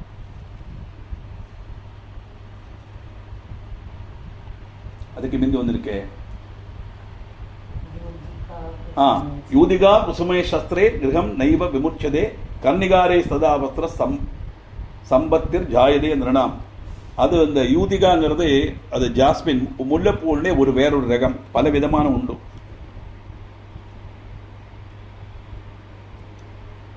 அந்த பூவால் அர்ச்சனை பண்ணப்பட்டவனுடைய வீட்டில் தானியங்களுக்கு பஞ்சம் இருக்காது. அந்த காலத்தில் எல்லாம் கிருஷி தானே மெயினா எல்லாருக்குமே இல்லையா. அதனால வீட்டில் எப்பவுமே தானியங்கள் நிறைஞ்சிருக்கும், நெல்லி பயிறு தொடங்கின காரியங்கள்லாம். வெள்ள ரோசாவால அர்ச்சனை பண்ணினா நிறைய வஸ்திரங்கள் கிடைக்கும். உடுக்கிறதுக்கு துணிக்கு பஞ்சம் இருக்காது, நல்ல வஸ்திரங்கள் கிடைக்கும். அப்படின்னா இதெல்லாம் வாங்கறதுக்குள்ள சம்பத்து உண்டாகும் தாற்பயம். நிர்குண்டி குசுமே லோகே மனோர் நிர்மலதாம் பிரஜேத் பில்வ பத்ரே ஸ்ததா அலக்ஷை சர்வான் காமானமாப்னுயாத். நிர்குண்டி புஷ்பம், நிர்குண்டிங்கிறது கரி நொச்சி, நொச்சி புஷ்பம் சொல்லுவா. அது ஒரு பெரிய ஒரு ஔஷத செடியாக்கும். அது அந்த கரிநொச்சியால பகவானுக்கு அர்ச்சனை பண்ணினா அந்த பக்தனுடைய மனசு தூய்மைப்படும், எந்தவித மாசும் இருக்காது. மகாரமாகிய மாசினை வேருடன் கலைந்து நம்ம சொல்லுவோமே நம சிவாயில. மனசுல மாசுன்னா என்னவாக்கும்? பிரதிகார புத்தி, அந்த பழிவாங்கிற உணர்ச்சி, கோபம், வெறுப்பு, ஈர்ஷை, அசூயை, இதெல்லாம் தான் மனசை துஷிப்பிக்கப்பட்ட வஸ்துக்கள். அதெல்லாம் போய் தூய்மையான மனசா இருக்கு, நல்லதே சிந்திச்சு நல்லதே சொல்லி யாராவது யாரை பற்றி அதாவது சொன்னால் கூட எனக்கு அதெல்லாம் வேண்டாம் அப்படின்னு கேட்காமக்கு அங்கிருந்து போயிடுறது. வைரி சரிதம் ந ஸ்ரவணீயம் அப்படின்னு சொல்லிருக்கு. பக்தியுடைய லட்சணம் அதெல்லாம். அபவாதம் சொல்லப்படாது, பரநிந்த பண்ணக்கூடாது, வைரி சரிதம் கேட்கக்கூடாது. இதெல்லாம் செய்யப்பட்டவனுக்கு பக்தி வராதுன்னு தாற்பயம். அப்படி மனசை தூய்மைப்படுத்தக்கூடிய ஒரு புஷ்பம் கரிநொச்சி, நிர்குண்டி புஷ்பம். 1000 கூவளையில அர்ச்சிச்சா எல்லா அபீஷ்டமும் சாதிக்கும். கூட கூட கூவளத்துக்கு பிராதானியம் கொடுத்தே சொல்லிட்டு வர்றார் அவர். பில்வோபத்ரை சதாலக்ஷை சர்வா காமா நவாப்னியாத் ஸ்ருங்காரஹார புஷ்பைஸ்து வர்ததே சுகசம்பதா ருதுஜாதானி புஷ்பானி முக்திதானி ந சம்சயா. ஹார ஸ்ருங்கார புஷ்பம் அப்படின்னா பாரிஜாத புஷ்பம் தான், வருத்தம் இல்லாது. ஹார் ஸ்ருங்கர் அப்படின்னு பேர் அதுக்கு. அதில் அர்ச்சிச்சா பக்தனுடைய சுக சௌகரியங்கள் கூடும். அதுக்கு அந்த அது என்ன சொல்லுவாடி, இந்த செவந்த ஒரு தண்டு மாதிரி இருக்கும், வெள்ளையா இருக்குமே, மந்தார புஷ்பமா, அது என்ன, பவிழமல்லி. Correct, very good. யாரு சொன்னா? Very nice, very nice. பவிழமல்லி. எனக்கு அது பேரு கிடைக்கவே இல்லை. பவிழமல்லி.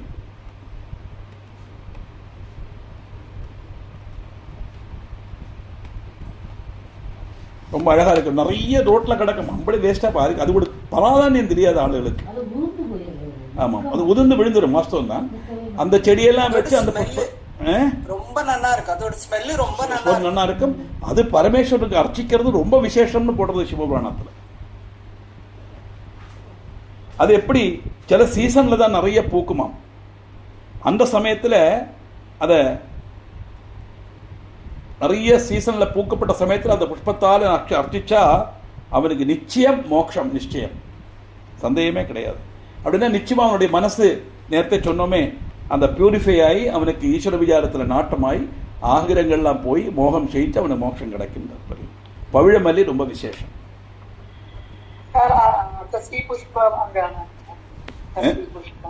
எதுமா ಅತಸ್ವಿ ಪುಷ್ಪದೈ ದೇವ ಅದೆಂದು ಪುಷ್ಪ ಸದ್ದೋದಯ ಭೂಷಣಾವಾಪ್ತಿ ಜಾತ್ಯವಾಹಾನ ಸಂಶಯಃ. ಎತ್ತರಮತ ಶ್ಲೋಕಂ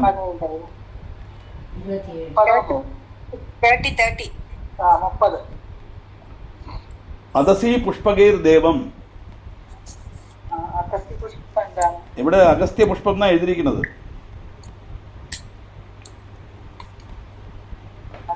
അംബുജമേനന്റെ ബുക്കിൽ എന്തായിരിക്കുന്ന പേര് അതില്?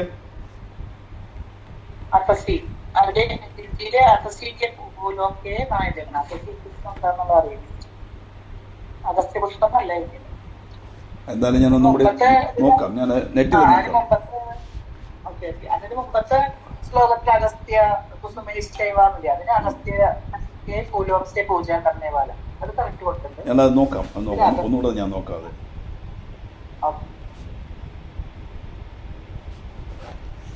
Okay.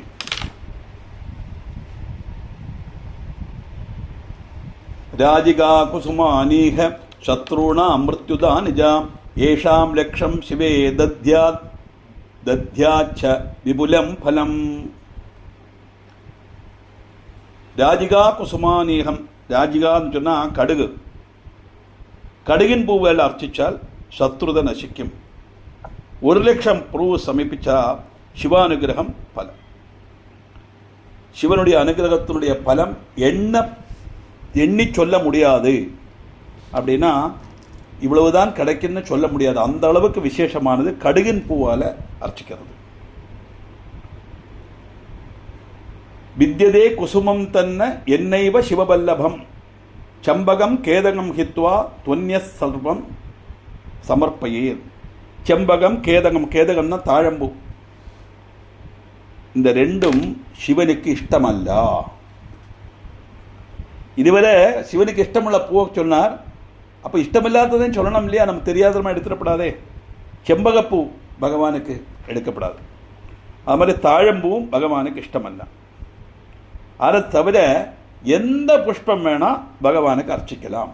No restriction at all except செம்பகம் அண்டு கேதகம், தாழம்பூ. தாழம்பூவோட கதை உங்களுக்கு எல்லாம் தெரிஞ்சிருக்கும். இருந்தாலும் ஜஸ்ட் ஒன்று ஹிண்டாக நான் சொல்கிறேன். சிருஷ்டி பண்ணுறது நான்கிற ஒரு விசாரம் பிரம்மனுக்கும், ஸ்திதி பண்ணுறது நான்கிற விசாரம் விஷ்ணுவுக்கும், ரெண்டு பேருக்கு நம்மள வாக்கு தர்க்கம் வர, சிருஷ்டி இல்லைன்னா ஸ்திதி எப்படி அப்படின்னு பிரம்மன், ஸ்திதி இருந்தால் தானே உன்னோட சிருஷ்டிக்கு அர்த்தம் உண்டு, இல்லைன்னா சிருஷ்டிச்சா உடனே போயிடுமே, அதனால என்னுடைய கர்த்தவியம் பெருசுன்னு விஷ்ணுவும், ரெண்டு பேருக்கும் தர்க்கம் வர ரெண்டு பேரும் பரமேஸ்வரன்கிட்ட போய் சொல்கிறா, எங்கள் ரெண்டு பேருடைய கர்த்தவியத்தில் எது சிரேஷ்டம்? எப்படி சொல்ல முடியும்? சிருஷ்டியும் வேணும், ஸ்திதியும் வேணும். இருந்தாலும் இவாளுடைய அந்த தர்க்கத்தை தீர்க்கத்துக்காக பகவான் அக்னிஸ்தம்பமாக நான் நிற்பேன், என்னுடைய சிகையினுடைய அக்ரம் இல்லைன்னா பாதத்தினுடைய அக்ரம் எது முதல்ல ஆறு பார்க்குறாளோ அவளுடைய கர்மம் தான் சிரேஷ்டம் அப்படின்னு சொல்ல, கேட்ட மாத்திரையிலே ஹம்சவாகனத்திலேருந்து பிரம்மதேவன் ஆகாச மார்க்கம் பறக்கிறார், போயிட்டே இருக்கார், சிகை வளர்ந்துட்டே இருக்கு. மகாவிஷ்ணுக்கு என்ன செய்ய முடியும்? அடுத்த ஆப்ஷன் பாதாளத்துக்கு தானே போயாகணும், ரெண்டு தானே உண்டு, சிகையும் அக்ரமும் தானே உண்டு. சிகையில் பிரம்மா புறப்பட்டாச்சு ஹம்சவாகனத்தில். அப்படியே வராக அவதாரம் எடுத்து பூமியை பிளர்ந்து போகிறார், போக போக பாதம் வளர்ந்துட்டே இருக்கு. மகாவிஷ்ணுவுக்கு மனசில் எடுத்து சிவனை பரீட்சிக்க முடியாதுன்னு வந்து சரண்டர் ஆகிடுறார், இல்லை என்னால் பார்க்க முடியல, நான் சரண்டர் ஆகிறேன். பிரம்மதேவன் போக போக வளர்ந்துட்டே இருக்க அவர் மனசில் தோணுறது மும்மூர்த்திகள், அதில் பரமேஸ்வரன் பரீட்சண வஸ்து, மகாவிஷ்ணு சாமர்த்தியசாலி எப்படியும் பார்த்துருவார், நான் மட்டும் பார்க்கலன்னா மும்மூர்த்திகளில் நான் மோசமாயிடுவேனே அப்படிங்கிற ஒரு தோணல் இல்லையா? அபகர்ஷதா போதம், இன்ஃபீரியாரிட்டி காம்ப்ளெக்ஸ் முதல்ல பிரம்மதேவனுக்கு வந்தது. அதுக்காக என்ன சொல்கிறாருன்னா பொய் சொல்கிறார். எப்படி பார்த்தேன்னு பொய் சொல்லணும். பார்த்தேன்னு சொன்னால் பிறகு சாட்சி வேணுமே, எல்லாத்துக்கும் அப்படித்தானே, கோர்ட்டில் போனாலும் சாட்சி வேணுமே. அதுக்காக அந்த தாழம்பு அங்கே பார்க்குறார், அந்த தாழம்புட்ட சொல்ல அந்த சிவனுடைய ஜடையோட அக்கிரத்தில் இருந்தேன், அங்கேருந்து தான் உன்னை நான் கொண்டு வந்தேன்னு சொல்லு அப்படிங்கிறத ஆദ്യം தாழம்பு எதிர்க்கும், இருந்தாலும் நீ பண்ணித்தான் ஆகணும் அப்படின்னு பிரம்மதேவனுடைய ஆக்கைக்கு பயந்து தாழம்பு பொய் சாட்சி சொல்லும். பொய் சொன்ன பிரம்மதேவனுடைய ஒரு தலையை கிள்ளி எடுத்துடுறார். அதனால் பஞ்சமுக பிரம்மாவாக இப்போ நான்முக பிரம்மாவாக மாறிட்டார். அந்த நுள்ளி எடுத்த தலையோட்டு தான் கையில் வச்சுன்னு சிவகபாலம்னு அவர் வச்சுட்டு இருக்கார் பகவான். தாழம்புட்ட சொல்கிறார், நீ கண் முன்னால் வரப்படாதுன்னு சொல்லிட்டு. இப்படியாக கதை நம்ம கேட்டிருக்கோம், பூஜை எடுக்கப்படாது. ஆனால் நம்ம இதுக்கு முந்தி சிவபுராணத்தில் பார்க்கும்போது தாழம்பூவை மன்னிச்சு விட்டார் அப்படின்னு போட்டிருக்கு அதில் சிவபுராணத்தில். இதெல்லாம் கான்ட்ரவர்சி நிறைய வரும் புராண இதிகாசங்களில். இருந்தாலும் இன்னைக்கும் ஒரு இடத்துல தாழம்பூ எடுக்க மாட்டோம். ரெண்டு புஷ்பம் சிவபூஜைக்கு வர்ஜியம், ஒன்று செம்பகப்பூ, இன்னொன்று கேதகம். இப்படி புஷ்பங்களால் எல்லாம் அர்ச்சிச்சு காரியங்கள்லாம் சொல்லியாச்சு. இது தானியங்கள் எப்படியெல்லாம் பகவானுக்கு அர்ச்சிக்கலாம். அதப் பரம் ஜதான்யானாம் பூஜனே சங்கரஸ்யஜாம் பிரமாணம் ச பலம் சர்வம் பிரீத்யா ஸ்ருணுஜ சத்தமாம். தானியங்கள் அர்ப்பிக்கிறதும் அதனுடைய பலத்தை பற்றி நான் சொல்றேன், என் முனிவர்களை எங்கள் பக்தியோட கேட்டுங்கோ. முதல்ல என்ன தானியம்? தந்துலாரோபணே நிருணாம் லக்ஷ்மி விருத்தி பிரஜாயதே அகண்டித விதௌ விப்ர சம்யக் பக்தியா சிவோபரி. தண்டுலம்னா அரிசி. அரிசியை பகவானுக்கு அர்ப்பிக்கிறதுனால சம்பத்துகள் வர்த்திக்கும். சிறந்த பக்தியுடன் சமர்ப்பிக்கணும், மஸ்ட், அது மஸ்டாக. இப்போ நான் 50 கிலோ அரிசி பகவானுக்கு கோவிலை கொண்டு கொடுத்தேன் நம்ம சொல்லப்படாது. ஏதோ என்னால் முடிஞ்சது எத்கிஞ்சது அப்படி தான் சொல்லி கொடுக்கணும். அது கணக்கெல்லாம் இருக்கு. 6 பிரஸ்தரம் அரிசி 2 பலம் தூக்கம் உண்டானா அந்த குவான்டிட்டியில் 1,00,000 அரிசி இருக்குமா. எப்படி ரிஷிகள் கணக்காக்கி இருக்கா பாருங்க. 1-2 எண்ண மாட்டா, அவளுக்கெல்லாம் பாவனையிலே அவளுக்கு தெரியும். 6 பிரஸ்தரம் இல்லைன்னா 2 பலம், 2 விதமான மெஷர்மெண்ட் உண்டு. அதை எடுத்தால் 1,00,000 அரிசி அதில் இருக்குமா. அதை பண்ணினா அவன் சிறந்த பக்தியோடு கூட சமர்ப்பிச்சா எல்லா சம்பத்துகளும் வர்த்திக்கும். ஷட்கேனைவது பிரஸ்தானம் ததர்தேன ததா புனः பலத்வயம் ததா லக்ஷம் ஆனேன சமுதாகிருதம் பூஜாம் ருத்ர பிரதானேன கிருத்வா வஸ்திரம் சுசுந்தரம் சிவோபரிநசேத் தத்ர தந்துலார்ப்பணமுத்தமம். சிவாராதனை முக்கியமாக நம்ம செய்கிறோம். அதன் பிறகு நல்ல வஸ்திரம் சமர்ப்பிக்கணும். இதுக்கப்புறம் தானியத்தால் ஆராதிக்கக்கூட வேணும். இதாக்கும் தானியத்தால் ஆராதிக்கக்கூடிய ரீதி. அது மட்டுமல்ல, அந்த ஆராதனை எல்லாம் சமர்ப்பிச்ச அப்புறம் உபரி ஸ்ரீ பலம் துவேகம் கந்த புஷ்பாதிபிஸ்ததா ரோபயித்வா சதூபாதி கிருத்வா பூஜா பலம் பவேத். தேங்காய் உடைச்சி நைவேத்தியம் பண்ணணும். சுகந்த திரவியங்கள், அக்ஷதை, புஷ்பம் ഊതുപത്തി സാമ്പ്രാണി ധൂപം ദീപം എല്ലാം സമർപ്പിച്ച് പൂജയുടെ മുഴുവൻ പലന് നമ്മൾ അടയലാം. പ്രാജാപത്യദ്വയം രൗപ്യമാഷസംഖ്യാ ച ദക്ഷിണ ദേയാ തതുപദേഷ്ട്രേഹി ശക്ത്യാ വാ ദക്ഷിണ മത. ഇതെല്ലാം ചെയ്തിട്ടു 2 വെള്ളി നാണയം, கருத்த உளுந்து இதெல்லாம் அந்த பூஜை பண்ணப்பட்ட அர்ச்சகருக்கு புரோகிதனுக்கு தட்சிணையாக கொடுக்கணும். இது விதி. அம்படும் கொடுக்க முடியாதவ என்ன பண்ணுவா? நம்ம ரிஷிகள் பாருங்கோ, தேயா ததுபதேஷ்ட்ரேகி சக்தியாவா தட்சிணா ததாம். அவாவாளுடைய சக்திக்கு தகுந்த மாதிரி தட்சிணை கொடுத்தா போதும். வெள்ளி நாணயம் கொடுக்க முடியலன்னா 2 1 ரூபா காயினை கொடுத்தா போதும். கருத்தை உழுந்து 10 கிலோ வாங்க முடியாட்டா ஒரு 100 கிராம் ஒரு 1/4 கிலோவாவது வாங்கி கொடுத்தா போதும். எல்லாத்துக்கு மேல என்ன பண்ணோம்? ஆதித்ய சங்கையா தத்ர பிராமணான் போஜயே ததா. ஆதித்ய சங்கைனா 12 துவாதச ஆதித்யன்மாராக்கு. ஏகாதச ருத்ரன், துவாதச ஆதித்யன், அஷ்டவசுக்கள், இந்திரன், பிரஜாபதி. இதுதான் 33 தத்துவங்கள். கோடிங்கிறது பிரபாவம். அதனால 33 கோடி தேவர்கள் அப்படின்னு நம்ம சொல்றோம். 12 பிராமணாளுக்கு போஜனம் கொடுக்கணும். நம்ம புராண இதிகாசங்களில் பிராமண போஜனம் ரொம்ப முக்கியமாக சொல்லுவான். என்ன காரணம்னா, அந்த காலத்து பிராமணனுக்கெல்லாம் ஜோலி கிடையாது, வருமானம் கிடையாது. அவனை பொறுத்த மட்டும் வேதாத்தியனம், வேதம் படிக்கணும், கர்மம் செய்யணும், கர்மம் பண்ணி, இந்த மாதிரி ஜோலி தான் அவனுக்கு. அதனால அவனுக்கு சாப்பாட்டுக்குள்ள சௌரியத்துக்காக வேண்டி போஜனம் கொடுக்கறது ரொம்ப விசேஷம். அப்படின்னு 12 பிராமணனுக்கு போஜனம் கொடுத்து லக்ஷார்த்தனை செய்து ஆராதனம் பூர்த்தி செய்யணும். லக்ஷார்த்தனை ரொம்ப முக்கியம். அதனால தான் நம்ம நபாகம் கழிஞ்சு லக்ஷார்த்தனை பண்றோம். இதெல்லாம் பண்ணினா மட்டும் போராது. சதமஷ்டோத்தரம் தத்ர மந்திரே விதிருதா கிருதா திலானாம் ச பலம் லக்ஷம் மகாபாதகநாசனம். 108 ஆவர்த்தி சிவமந்திரம் ஜபம் பண்ணணும். நமசிவாய மந்திரம் ஜபம் பண்ணணும்.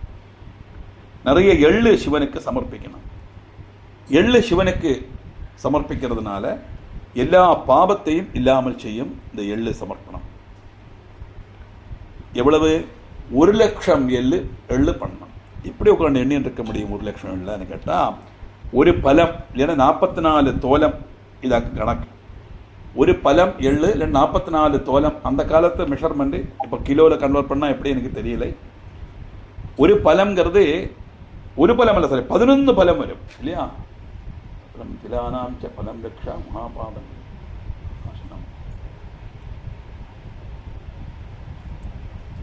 ஏகாதச பலேரேவ லக்ஷமானாம் உதாகிருதம். ஏகாதச பலேரேவ, ஏகாதசன்னா 11 பலம் சமர்ப்பிக்கிறது ஒருத்தருடைய எல்லா ஆகிரகங்களும் சாதிச்சு நன்மையை கொடுக்கக்கூடியது.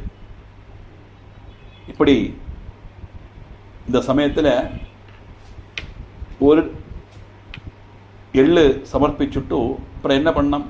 போஜ்யா வை பிராமணாஸ்தஸ்மா எத்ர கார்யா பரேணஹி மகாபாதகஜம் துக்கம் தட்சணா நஷ்யதி துருவம். இப்படி இந்த சமயத்தில் பிராமண போஜனம் சிவபக்தாளுக்கு கொடுக்கணும்.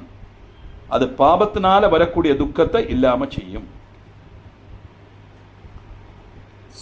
யவ பூஜா ததா புரோக்தா லக்ஷேண பரமா சிவி பிரஸ்தானாமஷ்டகம் செய்வ ததா பிரஸ்தார்த்தகம் புனः பலத்வயயுதம் தத்ர மானமேதத் புராதனம் யவ பூஜா ச முனிபி சொர்க்க சௌக்கிய விவர்தினி. அதுபோல 1,00,000 பார்லி சிவனுக்கு சமர்ப்பிக்கலாம்.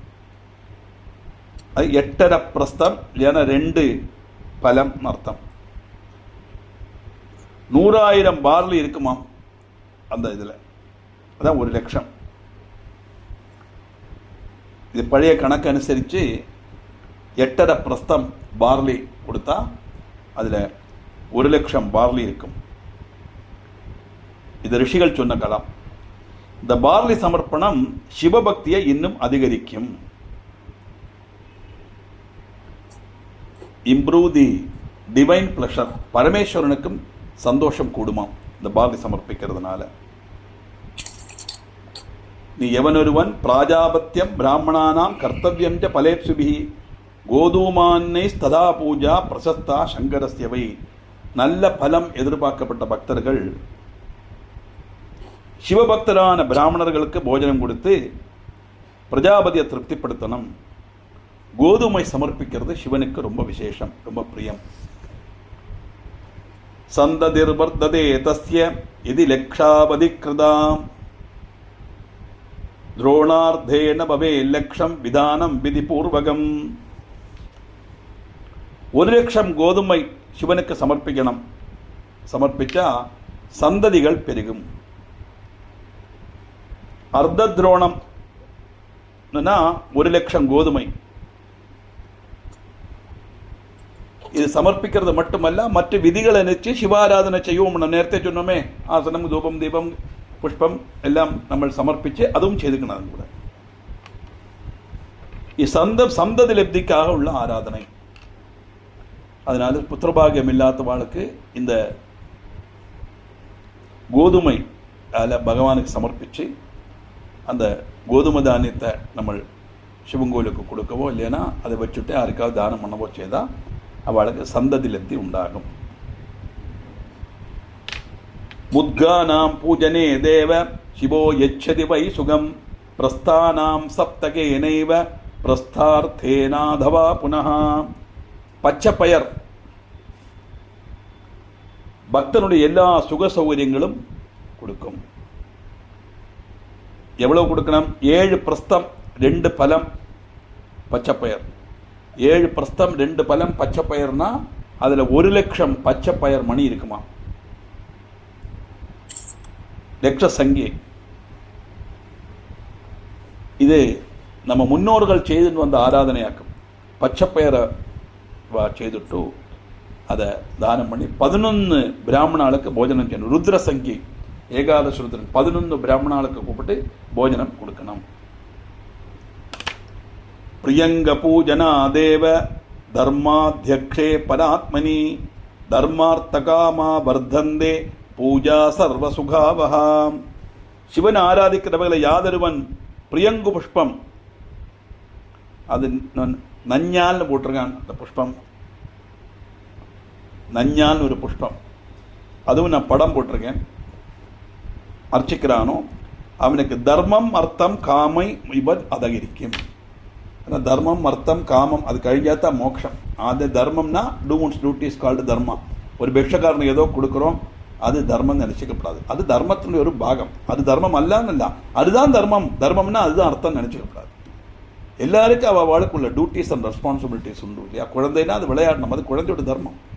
பெரியவராக படித்து உத்தியோகமாகி சம்பாதிச்சு கல்யாணமாகி பிரஜோல்பத்தி பண்ணி வம்சாபிவிருத்தி உண்டாகி அம்மா அப்பாவை காப்பாற்றி காலமான அவளுக்கு கர்மம் பண்ணி பிதுல ஒத்து எத்தினது புத்திர தர்மம். இதே மாதிரி பத்னி தர்மம்னா வீட்டில் உள்ளவாளெல்லாம் சம்ரட்சிக்கிறது, பர்த்தாவை சம்ரட்சிக்கிறது, ஆகாரம் உண்டாக்குறது, மற்ற காரியங்கள்லாம் பார்த்து வீட்டை பரிமாறிக்கிறது. இது பத்னி தர்மம். இதே மாதிரி எல்லாருக்கும் அவ்வளவா தர்மம் உண்டு. அந்த தர்மம் பண்ணினாத்தான் அதனுடைய பலன் அனுபவிக்க முடியும். அதுதான் அர்த்தம். அது வேண்டி காமம் ஆகிரகங்கள் இந்த 3ம் செய்து கழிஞ்சாத்தான் மோட்சங்கிற 4ஆமத்துக்கு போக முடியும். அதான் புருஷார்த்தத்தில் 4 எண்ணம். அது ஆதித்த 3 எண்ணம் கிடைக்கிறதுக்குள்ள வழியாக்கி இங்க சொல்றான்.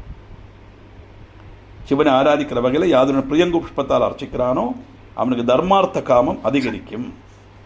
இது ஒரு அழகான ஆராதனை. எது? குங்கும பூவா? Right, okay okay okay right. Thank you thank you sir, thank you sir, thank you sir. என்னது பண்ணிட்டு என்னாச்சு? போடலையா? அது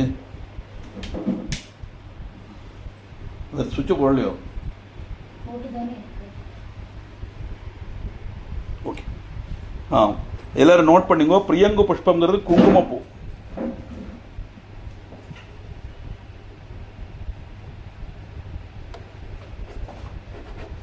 ரொம்ப காஸ்ட்லியான ஒரு காரியமாக்கும். இப்படி குங்குமப்பூவால அர்ச்சிக்கிறது இது ஒரு அழகான ஆராதனையாகும் போட்டிருக்கு. அதுல प्रस्थैकेन च तस्योक्तं लक्ष्यमेकं पुरातनैः ब्रह्मभोजं तदा प्रोक्तमर्कसंज्ञा प्रमाणतः.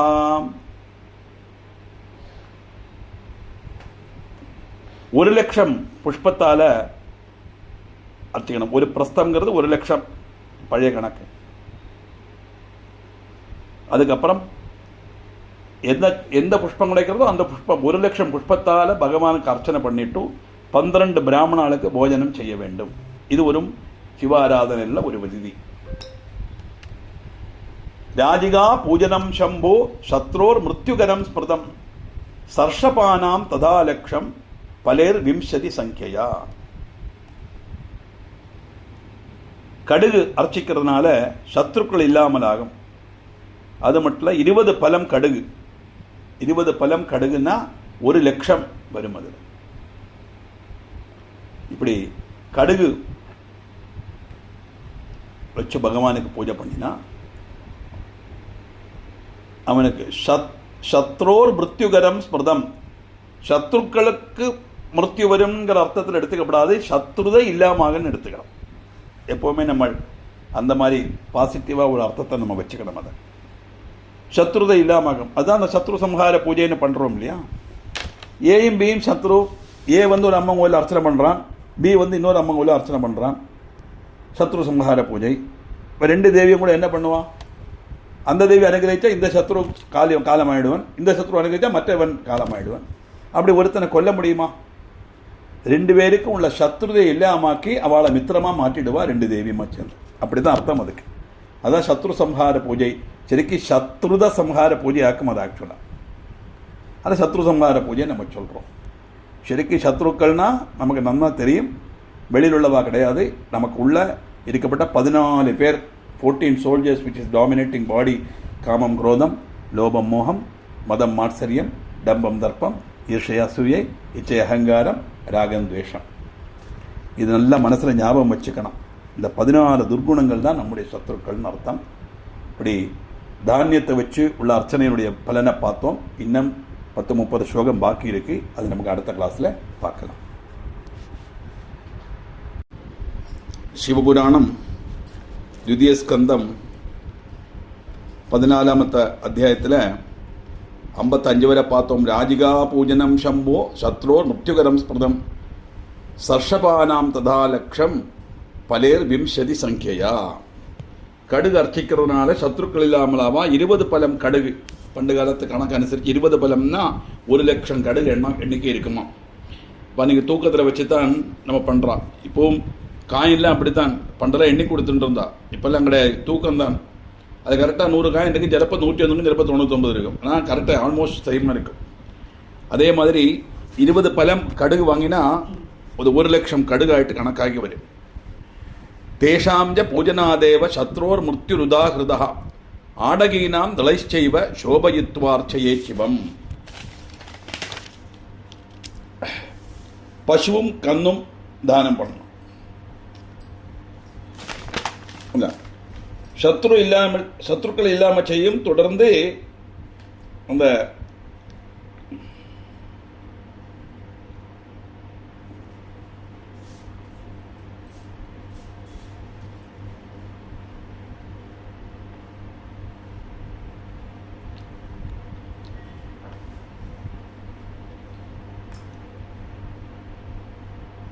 ஆடகீனாம் தளைச்சைவ சோபயித்வார்ச்சையே சிவம்.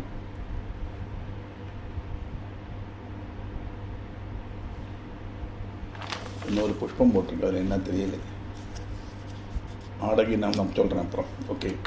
பிருதா கௌஷ்ச பிரதாதவ்யா பலீர் வர்தஸ் ததைவச்சா மரீச்சி சம்பவா பூஜா சத்ரோ நாசகரி ஸ்மிருதா.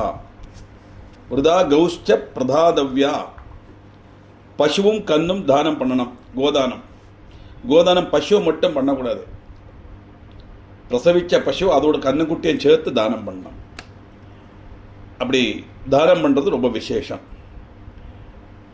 அதல்லாமல் நல்ல முழகால் ஆராதனை சத்ருநாசம் வருத்தும் அப்படின்னு போட்டிருக்கோம்.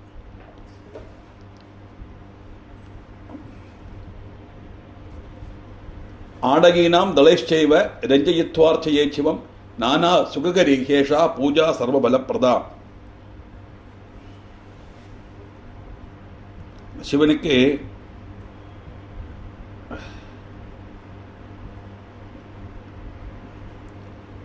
இந்த புஷ்பத்தோட பேரு மறந்து போச்சு.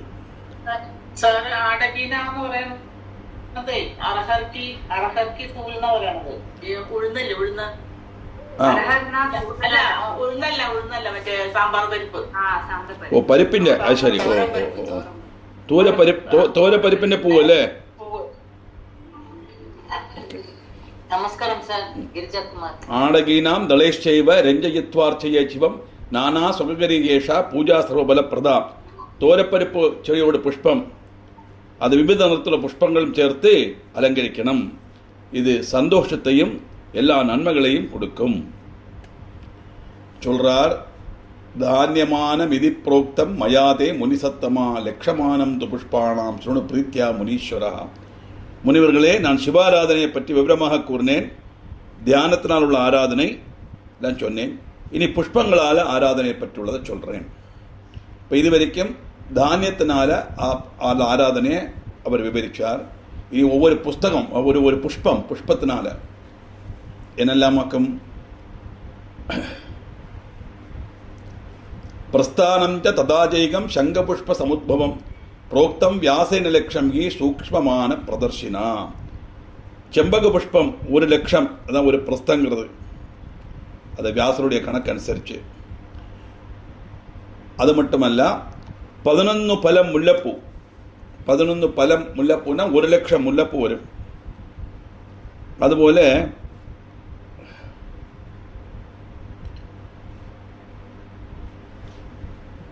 ഒരു ഡൗട്ട്, ചെമ്പക പുഷ്പം പൂജിക്കാൻ പിന്നെ ചെമ്പകം പറഞ്ഞില്ലേ? അല്ല ചെമ്പക പുഷ്പം அது போன வாட்டி சொன்னேன், செம்பகமும் தாழம்பூவும் படக்கூடாது. கரெக்ட். பிரஸ்தானம் ச ததாஜைகம் சங்கபுஷ்ப சமுத்பவம் புரோக்தம் വ്യാസേന ലക്ഷംബി സൂക്ഷ്മமான പ്രദർശിന. വ്യാസഭഗവാന്റെ കണക്കനുസരിച്ച് ഒരു പ്രസ്ഥം 1,00,000 ശംഖുപുഷ്പം പൂജിക്കണം. പ്രസ്ഥൈരേകാദശേർജാതി ലക്ഷമാനം പ്രകീർത്തിതം. ജാതി എന്ന് പറഞ്ഞാൽ മുല്ല.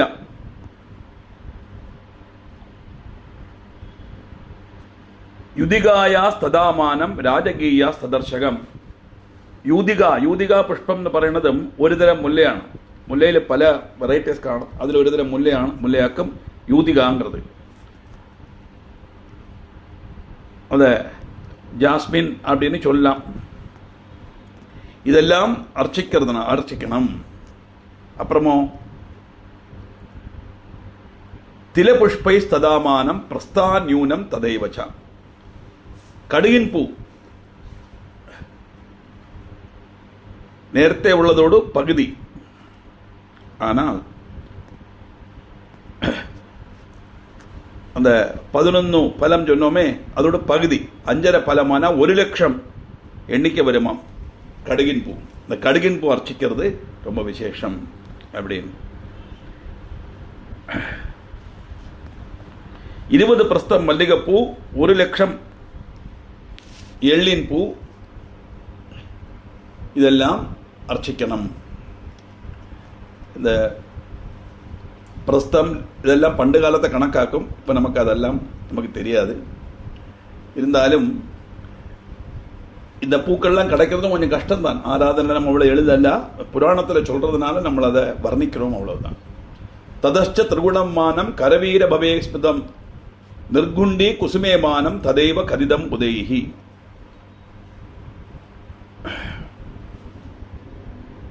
கரவீரம்னா அரளிப்பூ. OLENDER லேண்ட்ரா நமக்கு அதுக்கு பேர். அதுக்கு அது നേരത്തെ சொன்னதோடு இரட்டி அளவு எடுக்கணும். അതുപോലെ പണ്ടുകാലത്ത് മഹർഷികൾ നിർഗുണപ്പൂവും ഇതും കണക്ക് ചൊല്ലിയിരിക്കുക. നിർഗുണ്ടി பூ. നിർഗുണ്ടിங்கிறது நொச்சி. அந்த எருக்கு மாதிரி இதழுள்ள ஒரு பூ உண்டு, நொச்சி புஷ்பம். இப்படி கர்ணிகாரே ததாமானம் சிரீஷ குசுமே புனகா பந்துஜீவே ததாமானம் பிரஸ்தானம் தசகே நிஜா. இப்படி பல கணக்குகள் சொல்லப்பட்டிருக்கு. அந்த வகையில் சிவாராதனை புஷ்ப சமர்ப்பணம் செய்தால் எல்லா விதமான ஆகிரகங்களும் பூர்த்தியாகும். மோட்சம் கிடைக்க சிவாராதனை செய்யணும். அந்த சிவாராதனை செய்ததுனால மோகங்கள் இல்லாமல் மோகக்ஷயம் மோட்சம் கிடைக்கும்ங்கிறது தான் இந்த புஷ்பத்தால் அர்ச்சனை பண்ணுறதுனால கிடைக்கக்கூடிய, எல்லாருக்குமே அதுதானே அவசியம். மோட்சம்னு சொன்னால் மறுபிறவி இல்லாத ஒரு அவஸ்தையின் தாத்பரியம். ஜீவ பிரம்ம ஐக்கியம். இத்தியாதிர் விவிதேர்மானம் திருஷ்டுவா குர்யா சிவார்ச்சனம் சர்வகாம சமிருத்தியர்த்தம் முக்தியர்த்தம் காமனோச்சிதா. இனி தாரா பூஜையில் விசேஷங்களை பற்றி சொல்கிறார். அப்போ தானியத்தினால் உள்ள பூஜை சொல்லியாச்சு, என்னென்ன புஷ்பங்களால் உள்ள சொல்லியாச்சு. இனி தாரைன்னா ஜலதாரை உண்டு, க்ஷீரதாரை உண்டு. இப்படி தாரைன்னு சொன்னால் அந்த பாத்திரத்திலேருந்து விழப்பட்ட ஜலம் சிவலிங்கத்தில் இந்த முறியாமல் விழணும், அதுதான் தாரை. மகர்ஷிகளே, இந்த தாரா பூஜையில் விசேஷங்களை சொல்கிறேன். இது கேட்டால் எல்லா நன்மைகளும் கிடைக்கும். ஏன்னா சிவனுக்கு அபிஷேக பிரியனாக்கும் சிவன், விஷ்ணு அலங்கார பிரியன். அதனால் அதப்பரம் பிரபக்ஷாமி தாரா பூஜா பலம் மகத் எஸ்ய சிரவண மாத்திரேன கல்யாணம் ஜாயதே நிருணாம். இந்த தார வைக்கிறதுனால எல்லா விதமான மங்களங்களும் உண்டாகும் தாற்பயம். இப்போ நமக்கு ஏதாவது ஒரு பிரார்த்தனை உண்டுன்னா சிவங்கோவில் போய் நம்ம தார நேர்ந்தா அது நிச்சயமாக நடக்கும். என்னுடைய லைஃப்பில் நிறைய அனுபவம் எனக்கு உண்டு. ஒரு காரியம் வேணும் அப்படின்னு நான் பிரார்த்தனை பண்ணி இத்தனை தாரை வைக்கிறேன்னு நேர்ந்தா அந்த தாரை நிச்சயமாக நடக்கிறதுக்குள்ள அந்த காரியம் நடந்திருக்கும். அதனால் பரமேஸ்வரனுக்கு தாரை ரொம்ப முக்கியம். இது புக்கில் சொன்னது மட்டுமல்ல, அனுபவத்தில்னு நான் சொல்கிறேன். அதனால் அதப்பரம் பிரபக்ஷாமி தாரா பூஜல் மகத் சிரவண மாத்திரேன கல்யாணம் ஜாயதே நிருணாம் விதானபூர்வகம் பூஜா கிருத்வா பக்தியா சிவை வை பஷாத் ஜலதாராகி கர்த்தவ்யா பக்தி தத்பரேகி. முதல்ல விசேஷமாக உள்ளது ஜலதாரை. ஒருவனுக்கு ஜுரம் அவன் புலம்பின் இருக்கான் அப்படின்னு சொன்னால், அந்த ரொம்ப ஃபீவர் ஆகிடுத்துன்னா என்ன பேசுகிறோம் தெரியாது, சம்மந்தம் இல்லாமல் பேசுவா, பயங்கரமாக ஷிவரிங் வரும். அது ரொம்ப கூடிடுத்துனா கன்வல்ஷன் ஆகிடும், ஃபிட்ஸ் வரத்துக்குள்ள சான்ஸ் உண்டு. அந்த மாதிரி ஹை ஃபீவர் அப்படி வரப்பட்டவனுக்கு அந்த இப்படி யாருக்காவது ப்ராப்ளம் உண்டுன்னா உடனே அவளோட பேர் நட்சத்திரத்தை சொல்லி பக்கத்தில் உள்ள சிவங்கோவிலில் போய் தார வைக்கிறது உத்தமம். சதருத்ரம் ஏகாதசருத்ரம் எல்லாம் ஜபம் பண்ணணும். ஜபம் தெரிஞ்சோ பண்ணலாம், அல்லாட்டோ நமசிவாயான சொல்லலாம். இந்த தாரைக்கு கொடுக்கும்போது என்ன பண்ணுவான்னா அதை கொடுத்துட்டு பிரதர்ஷனத்துக்கு போயிடுவான். அது படாது.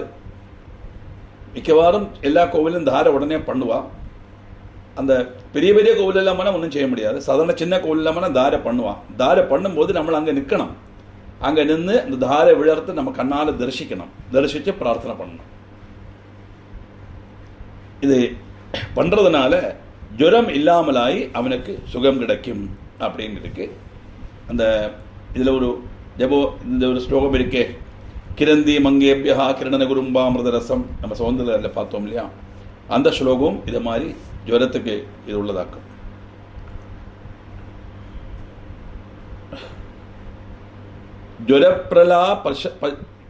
ஜுவலப்பிரலாபசாந்தியர்த்தே ஜலதாரா சுபாவஹ சரத்ரய மந்திரேன ருத்ரஸ்யைகாதசேன தூ. அது ஜபிக்க முடிஞ்சபா அந்த சமயத்தில் சிவநாமம் புருஷசூக்த ஜபம், ஷடருத்ரம், ஷடங்க ருத்ரம், மகாமிருத்யுஞ்சய மந்திரம் இதெல்லாம் ஜபிக்கலாம்.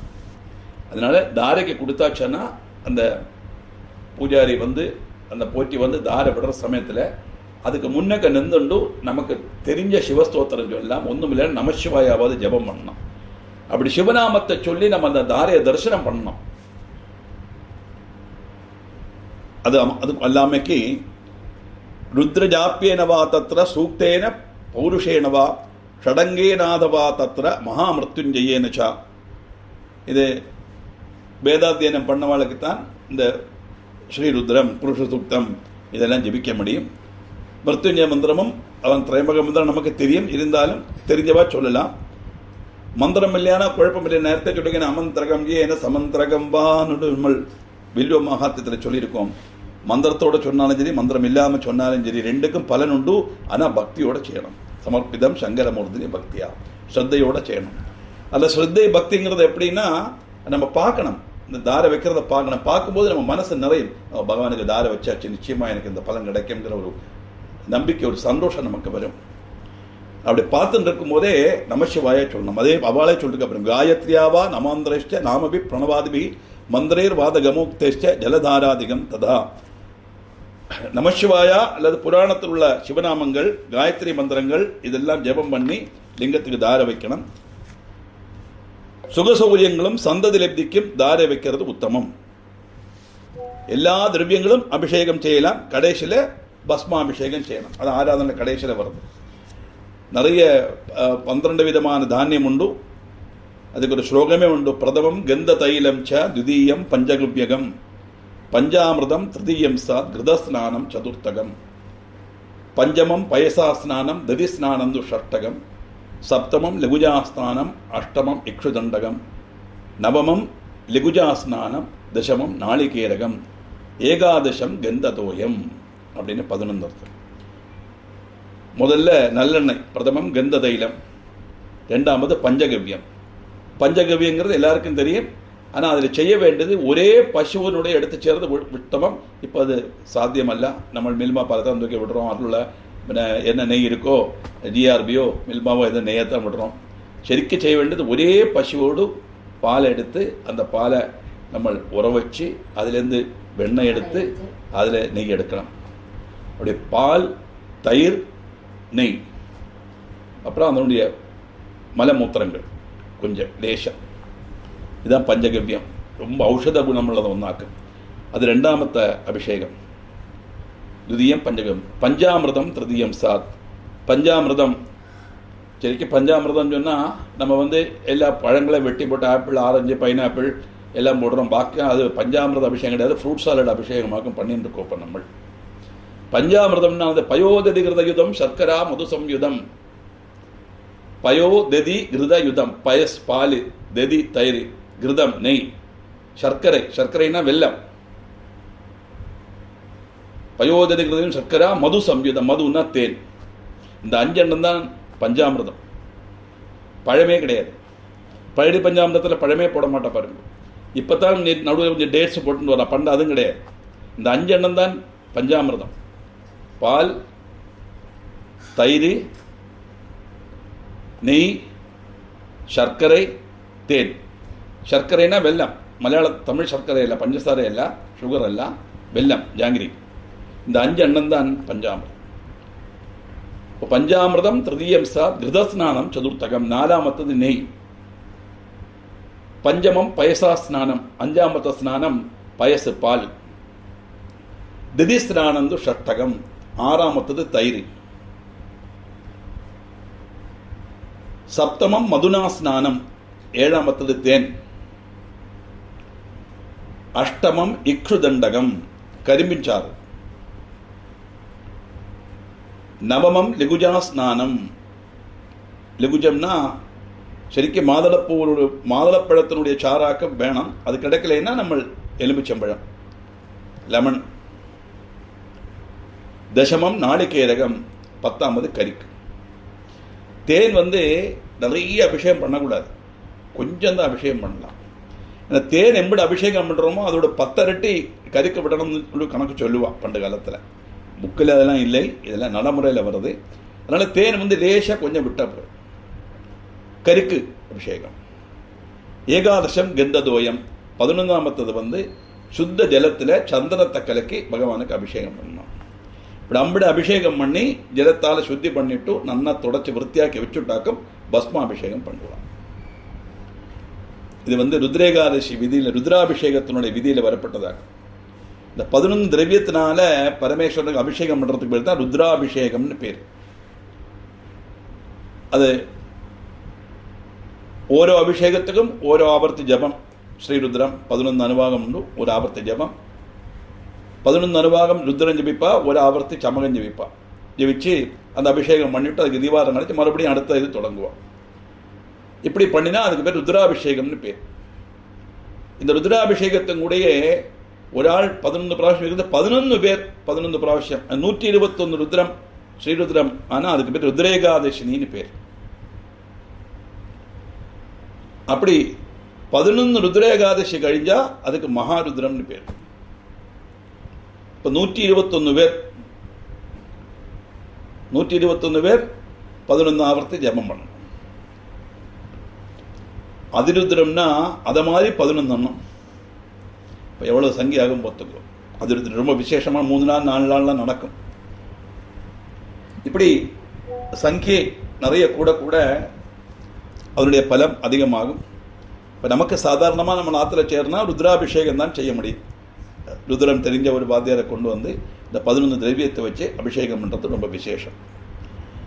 இந்த ஸ்ரீருத்ரம் அந்த ஆராதனைங்கிறதே சர்வபாபம் விமுக்தமாக்கும். அது ருத்ரேகாதசி பண்ணினா சர்வ பாபங்களும் போகும் அப்படின்னு நம்முடைய சங்கல்பம். அதனால தான் ஷஷ்டியப்த பூர்த்தி, சதாபிஷேகம் இதெல்லாம் பார்த்து தலைக்கு நேரத்துக்கு நம்ம ருத்ரேகாதசி பண்ணுறோம். ശരിക്കും எல்லா பிறந்த நாளுக்குமே பண்ணலாம், ரொம்ப விசேஷம்தான் அது. அதுக்குள்ள சௌகரியங்கள் வேணும். சௌகரியம், ஸ்தல சௌகரியம், ஆரோக்கியம், எல்லாத்துக்கும் மேலே பைசா பணம், நல்ல செலவுள்ள காரியம் இல்லையா? அதனால நம்ம அட்லீஸ்ட் அந்த ஷஷ்டி தவிர்த்துக்கு முந்தியாவது பண்ணுறோம். இப்படி அபிஷேகம் எல்லாம் பண்ணி கிருததாரா சிவேகாரியா யாவன் மந்திர சகஸ்திரகம் ததா வம்சஸ்ய விஸ்தாரோ ஜாயதே நாத்திர சம்சயா.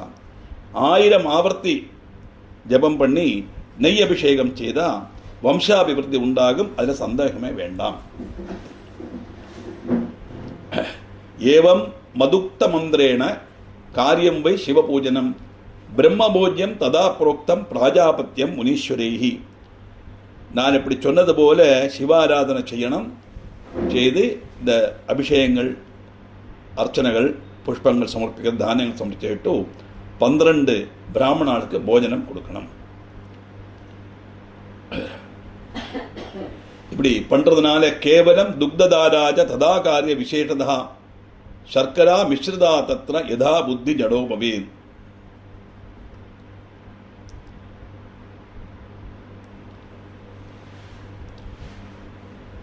பாலும் பஞ்சசாரையும் சேர்த்து அபிஷேகம் செய்யலாம் அப்படின்னு போட்டு. ஆனால் நம்ம சாஸ்திரிகள்லாம் பஞ்சசாரை எடுக்கக்கூடாது சொல்லுவான். நானும் அதை ஃபேவர் பண்ணப்பட்ட ஆளாக்கும். ஏன்னா அந்த பஞ்சசாரை உண்டாக்குறது எள்ளு பொடியும் கூட சேர்த்தாக்க உண்டாக்குறான். சொன்னால் நம்மளாம் கழிக்க, நம்ம வெஜிடேரியன் சொல்கிறோம், ஆனால் நம்மளாம் நான் வெஜிடேரியன் கழிக்கத்தான் செய்யலாம் தெரியாமைக்கு இல்லை. அதனால் நம்ம நடைமுறையில் வரும்போது வெறும் பால் அபிஷேகம் பண்ணால் போகிறோம். இது செய்யறதுனால என்ன ஆகும்? புத்தி சக்தி குறைவப்பட்டவா, சிலவாளுக்கு அந்த குழந்தைகளுக்கெல்லாம் அந்த புத்தி குறைவாக இருக்கும். அவளுக்கு வேண்டி இந்த பாலபிஷேகம் பண்ணினா புத்தி சக்தி உண்டாகும். இது செய்யறதுனால தஸ்ய சஞ்சாதியதே ஜீவ சதிருஷை புத்திருத்தமா யாவன் மந்திராயுதம் நஸ்யாத் தாபத் தார பிரபுஜனம். பிரகஸ்பதிக்கு துல்லியம் புத்திமானாக மாறுவன் க்ஷீரதாரை வைக்கிறதுனால அப்படின்னு. ரொம்ப விசேஷம் க்ஷீரதாரை. அதை வச்சு 1000 ஆவர்த்தி ஜபம் பண்ணம். நமசிவாய நமசிவாய 1000 ஆவர்த்தி ஜபம் பண்ணி அந்த தாரை வைக்கிறது ரொம்ப விசேஷம். யதா சோச்சாடனம் தேகே ஜாயதே காரணம் வினா எத்திர குத்ராபிவா பிரேம துக்கம் ச பரிவர்த்திதம். சரீரத்தில் உண்டாகப்பட்ட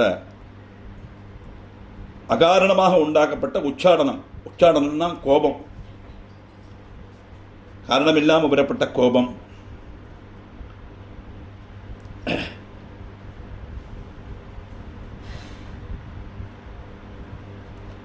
அதனால என்ன ஆகும்? கோபம் வருதுனால கலகம் தான் உண்டாகும். இப்படிப்பட்ட ஒரு சுபாவத்தில் உள்ள ஆளோடு ஜீவிக்க வந்தா அதுக்கு ஒரே ஒரு வழி என்னன்னா பகவானுக்கு பாலபிஷேகத்தை கொடுத்தா போடும்.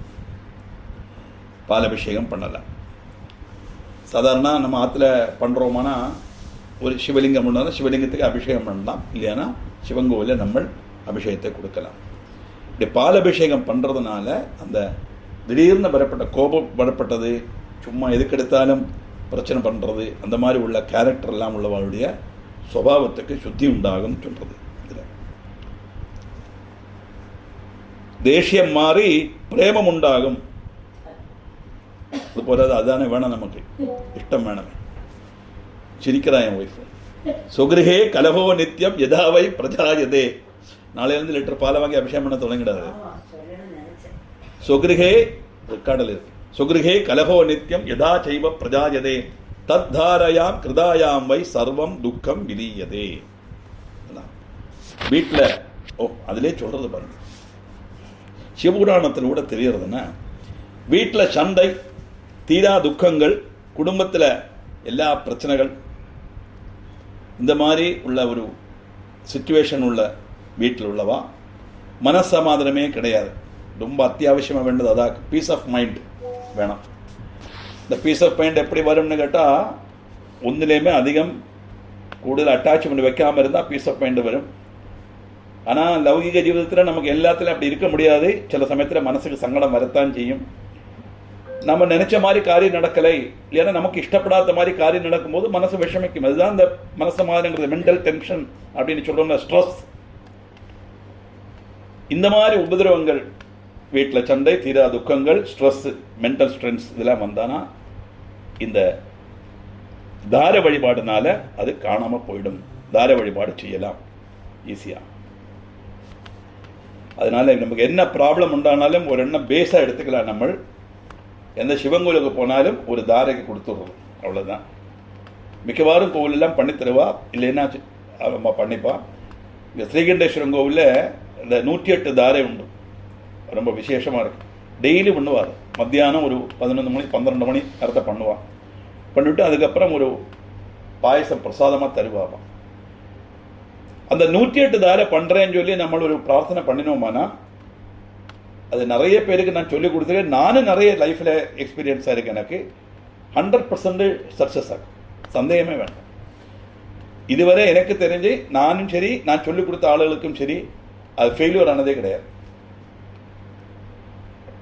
நிறைய பேர் பண்ணுவா, நிறைய பேர் கொடுத்துருப்பா.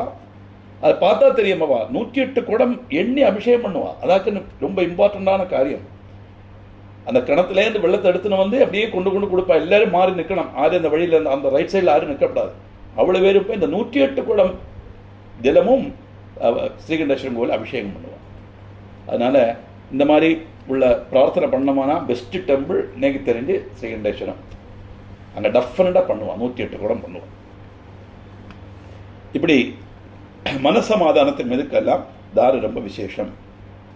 சத்ருணாம் தாபனார்த்தம் வை தைலதாரா சிவோபரி கர்த்தவ்யா சுப்பிரயத்னேன காரியசித்திர் துருவம் பவேத். சத்ருக்களை இல்லாமாக்குறது, சத்ருக்களை இல்லாமாக்குறதுன்னு எல்லாம் சாஸ்திரத்தில் சத்ரு சம்ஹார பூஜையெல்லாம் நான் சொல்லியிருக்கேன் நிறைய. அதுக்காக நம்ம ஒரு காரியம் பண்ணினா நமக்கு பிடிக்காதவனுக்கு என்ன வேணா ஆயிடுங்கிற அர்த்தம் அல்ல. அப்படி நம்ம நினைச்சிட்டு செய்யவும் கூடாது, செய்தால் பலிக்கவும் செய்யாது. எப்பவுமே ஈஸ்வராராதனை பிரார்த்தனைங்கிறது நம்முடைய நன்மைக்கு வேண்டி நம்ம செய்யலாம். அதே சமயம் வேற ஆளுக்கு உபதிரம் உண்டாக்குற மாதிரி நம்ம செய்யப்படாது. செய்தால் அது பகவான் அவர் கொட்டேஷன் வாங்கப்பட்ட ஆள் அல்ல. Is not an agent for us, இல்லையா? அப்போ என்னவாக்கும், சத்ருக்களுக்கு சத்ருதை இல்லாமல்.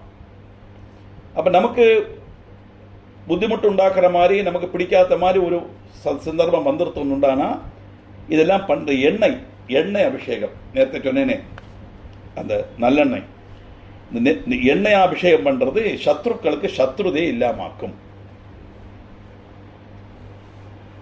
அதே மாதிரி வாசிதே நைவ தைலேன போக விருத்தி பிரஜாயதே சார்ஷபே நைவ தைலேன சத்ருநாசோ பவே துருவம்.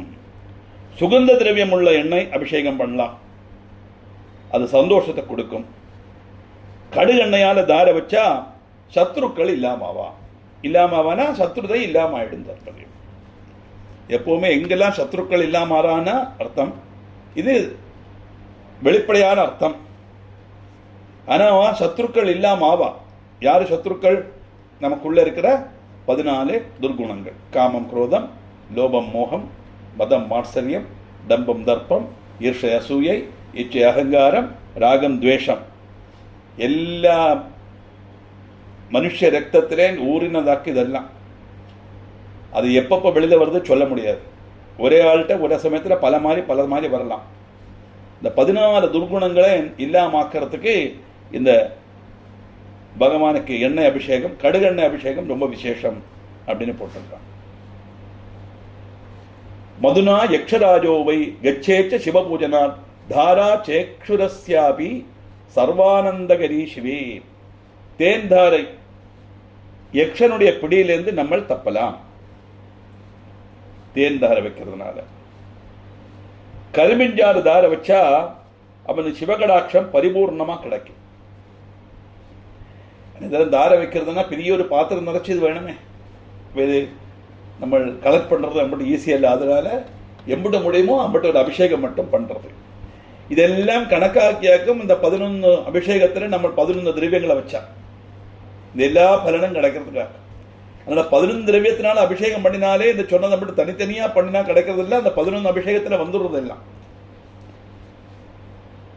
அப்புறமோ தாரா கங்கா ஜல இசைவ புக்தி முக்தி பல பிரதா ஏதா சர்வாஷ்டயா அப்ரோக்தா மிருத்யுஞ்சய சமுத்பவா. கங்கா ஜலத்தினால தார வைக்கிறதுனால ஒருவன் மோட்ச பிராப்தி அடைகிறான்.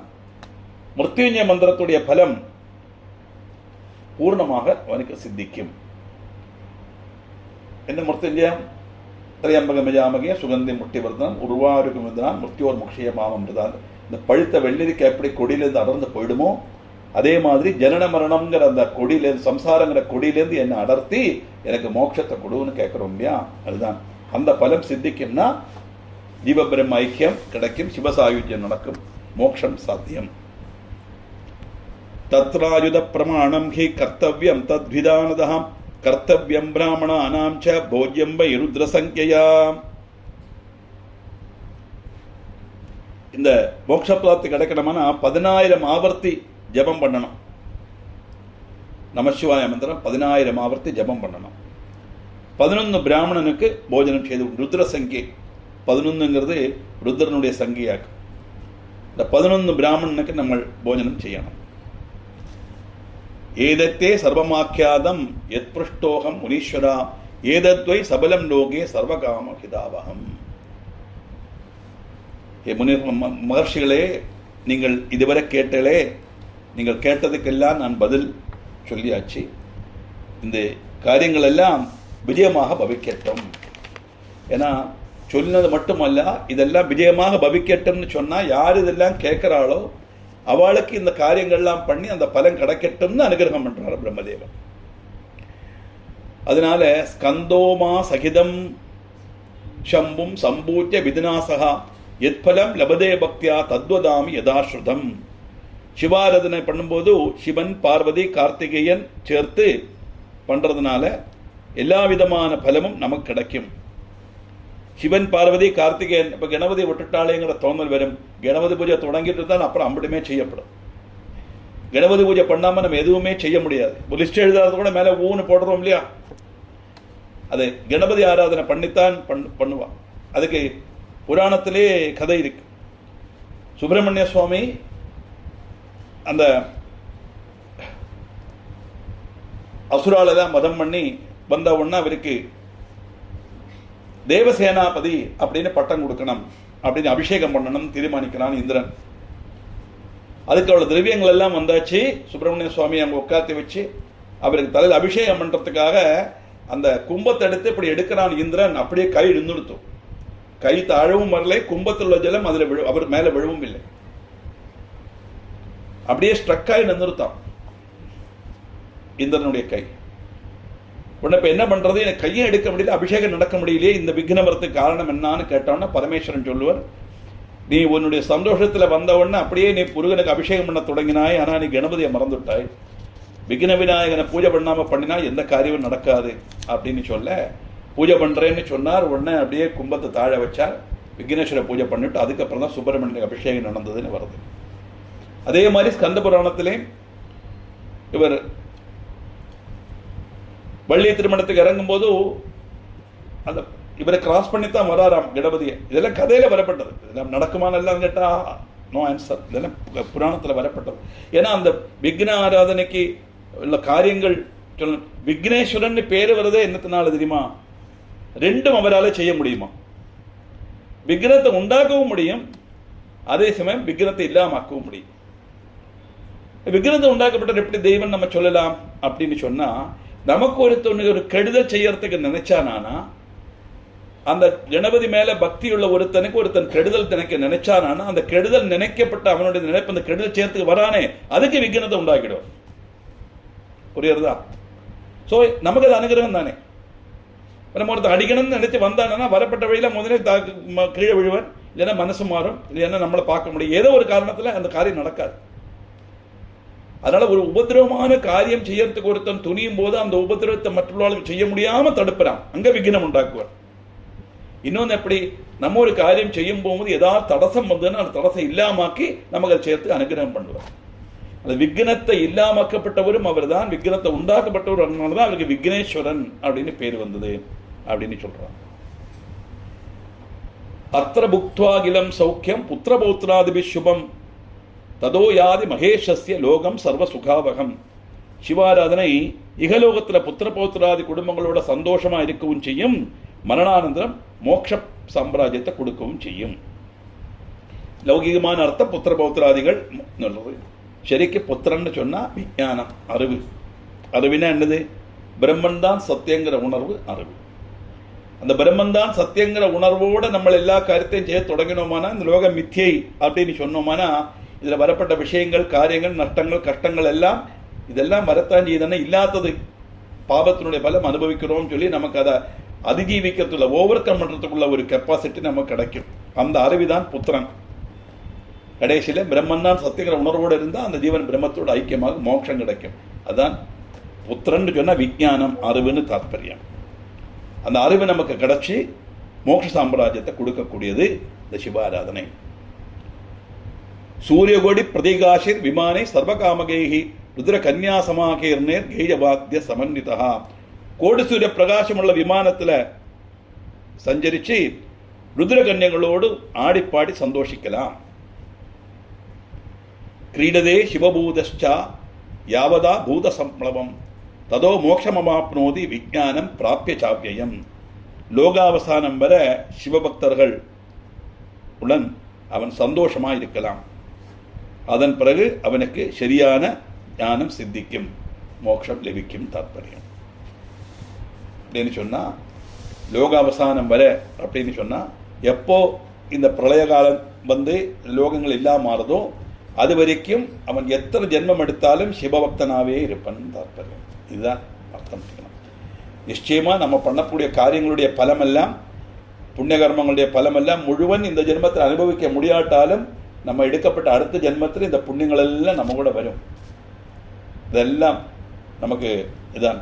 பேங்க்ல பணம் போட்டால் இந்த ஜென்மத்தோட சேர்ந்தது. நான் போன ஜென்மத்தில் 2 கோடி போட்டு எனக்கு தானே கேட்டால் சொல்ல மாட்டேன், தர முடியாது. ஆனால் புண்ணியம் அப்படி இல்லை, எத்தனை ஜென்மம் எடுத்தாலும் நம்ம கூட அது வந்துட்டு இருக்கும் தாற்பயம். அதனாலதான் ஒரு உகந்து சென்ற தர்மமும் சாடி வந்த குதிரை போல் தர்மம் வந்து நிற்குமே அப்படின்னு தமிழில் ஒரு பாட்டுண்டு. நம்ம செய்யப்பட்ட காரியங்கள், சம்பாதிச்ச சொத்து காரியங்கள் எல்லாம் நம்ம கூட வராதாம். நம்ம பண்ணின புண்ணிய கர்மங்கள் இருக்கே, தர்மம்னா நம்முடைய டியூட்டி. அந்த தர்மம் வந்து இந்த குதிரை எப்படி சாடி வந்து நிற்குமோ அதை மாதிரி நம்ம போறது நமக்கு முன்னாடி வந்து நமக்கு வழிகாட்டும் தாற்பயம். எத்தனை ஜென்மம் எடுத்தாலும் நமக்கு சப்போர்ட்டா இருக்கக்கூடியது நம்முடைய புண்ணிய கர்மங்கள். புண்ணிய கர்மம்னா எல்லாமே ஈஸ்வர விசாரத்தில் செய்யப்பட்ட எல்லா காரியம், பாராயணமாகட்டும், தரிசனமாகட்டும், கஷேத்ராடனமாகட்டும், புண்ணியதீர்த்த ஸ்நானமாகட்டும், ஒன்றும் வேண்டாம், மனசுல மனனம் பண்றது கூட போரும், பகவானை நினைச்சுண்டா கூட போரும், அதுவும் ஆராதனை தான் தாற்பயம். அப்படிப்பட்ட விசேஷமானது ஈஸ்வர ஆராதனைங்கிறதாக்கும் நம்ம இந்த கிரந்தத்தில் இருந்துதான் தெரிஞ்சுக்க வேண்டிய விசேஷம். அடுத்த சாப்டர் 15 ருத்ராவதாரத்தை பற்றி சொல்றது. பகவான் எப்படி ருத்ரன் அவதரிச்சார் அப்படிங்கிறதாக்கும் அடுத்த 15ஆம் அத்தியாயத்தில் பார்க்கலாம்.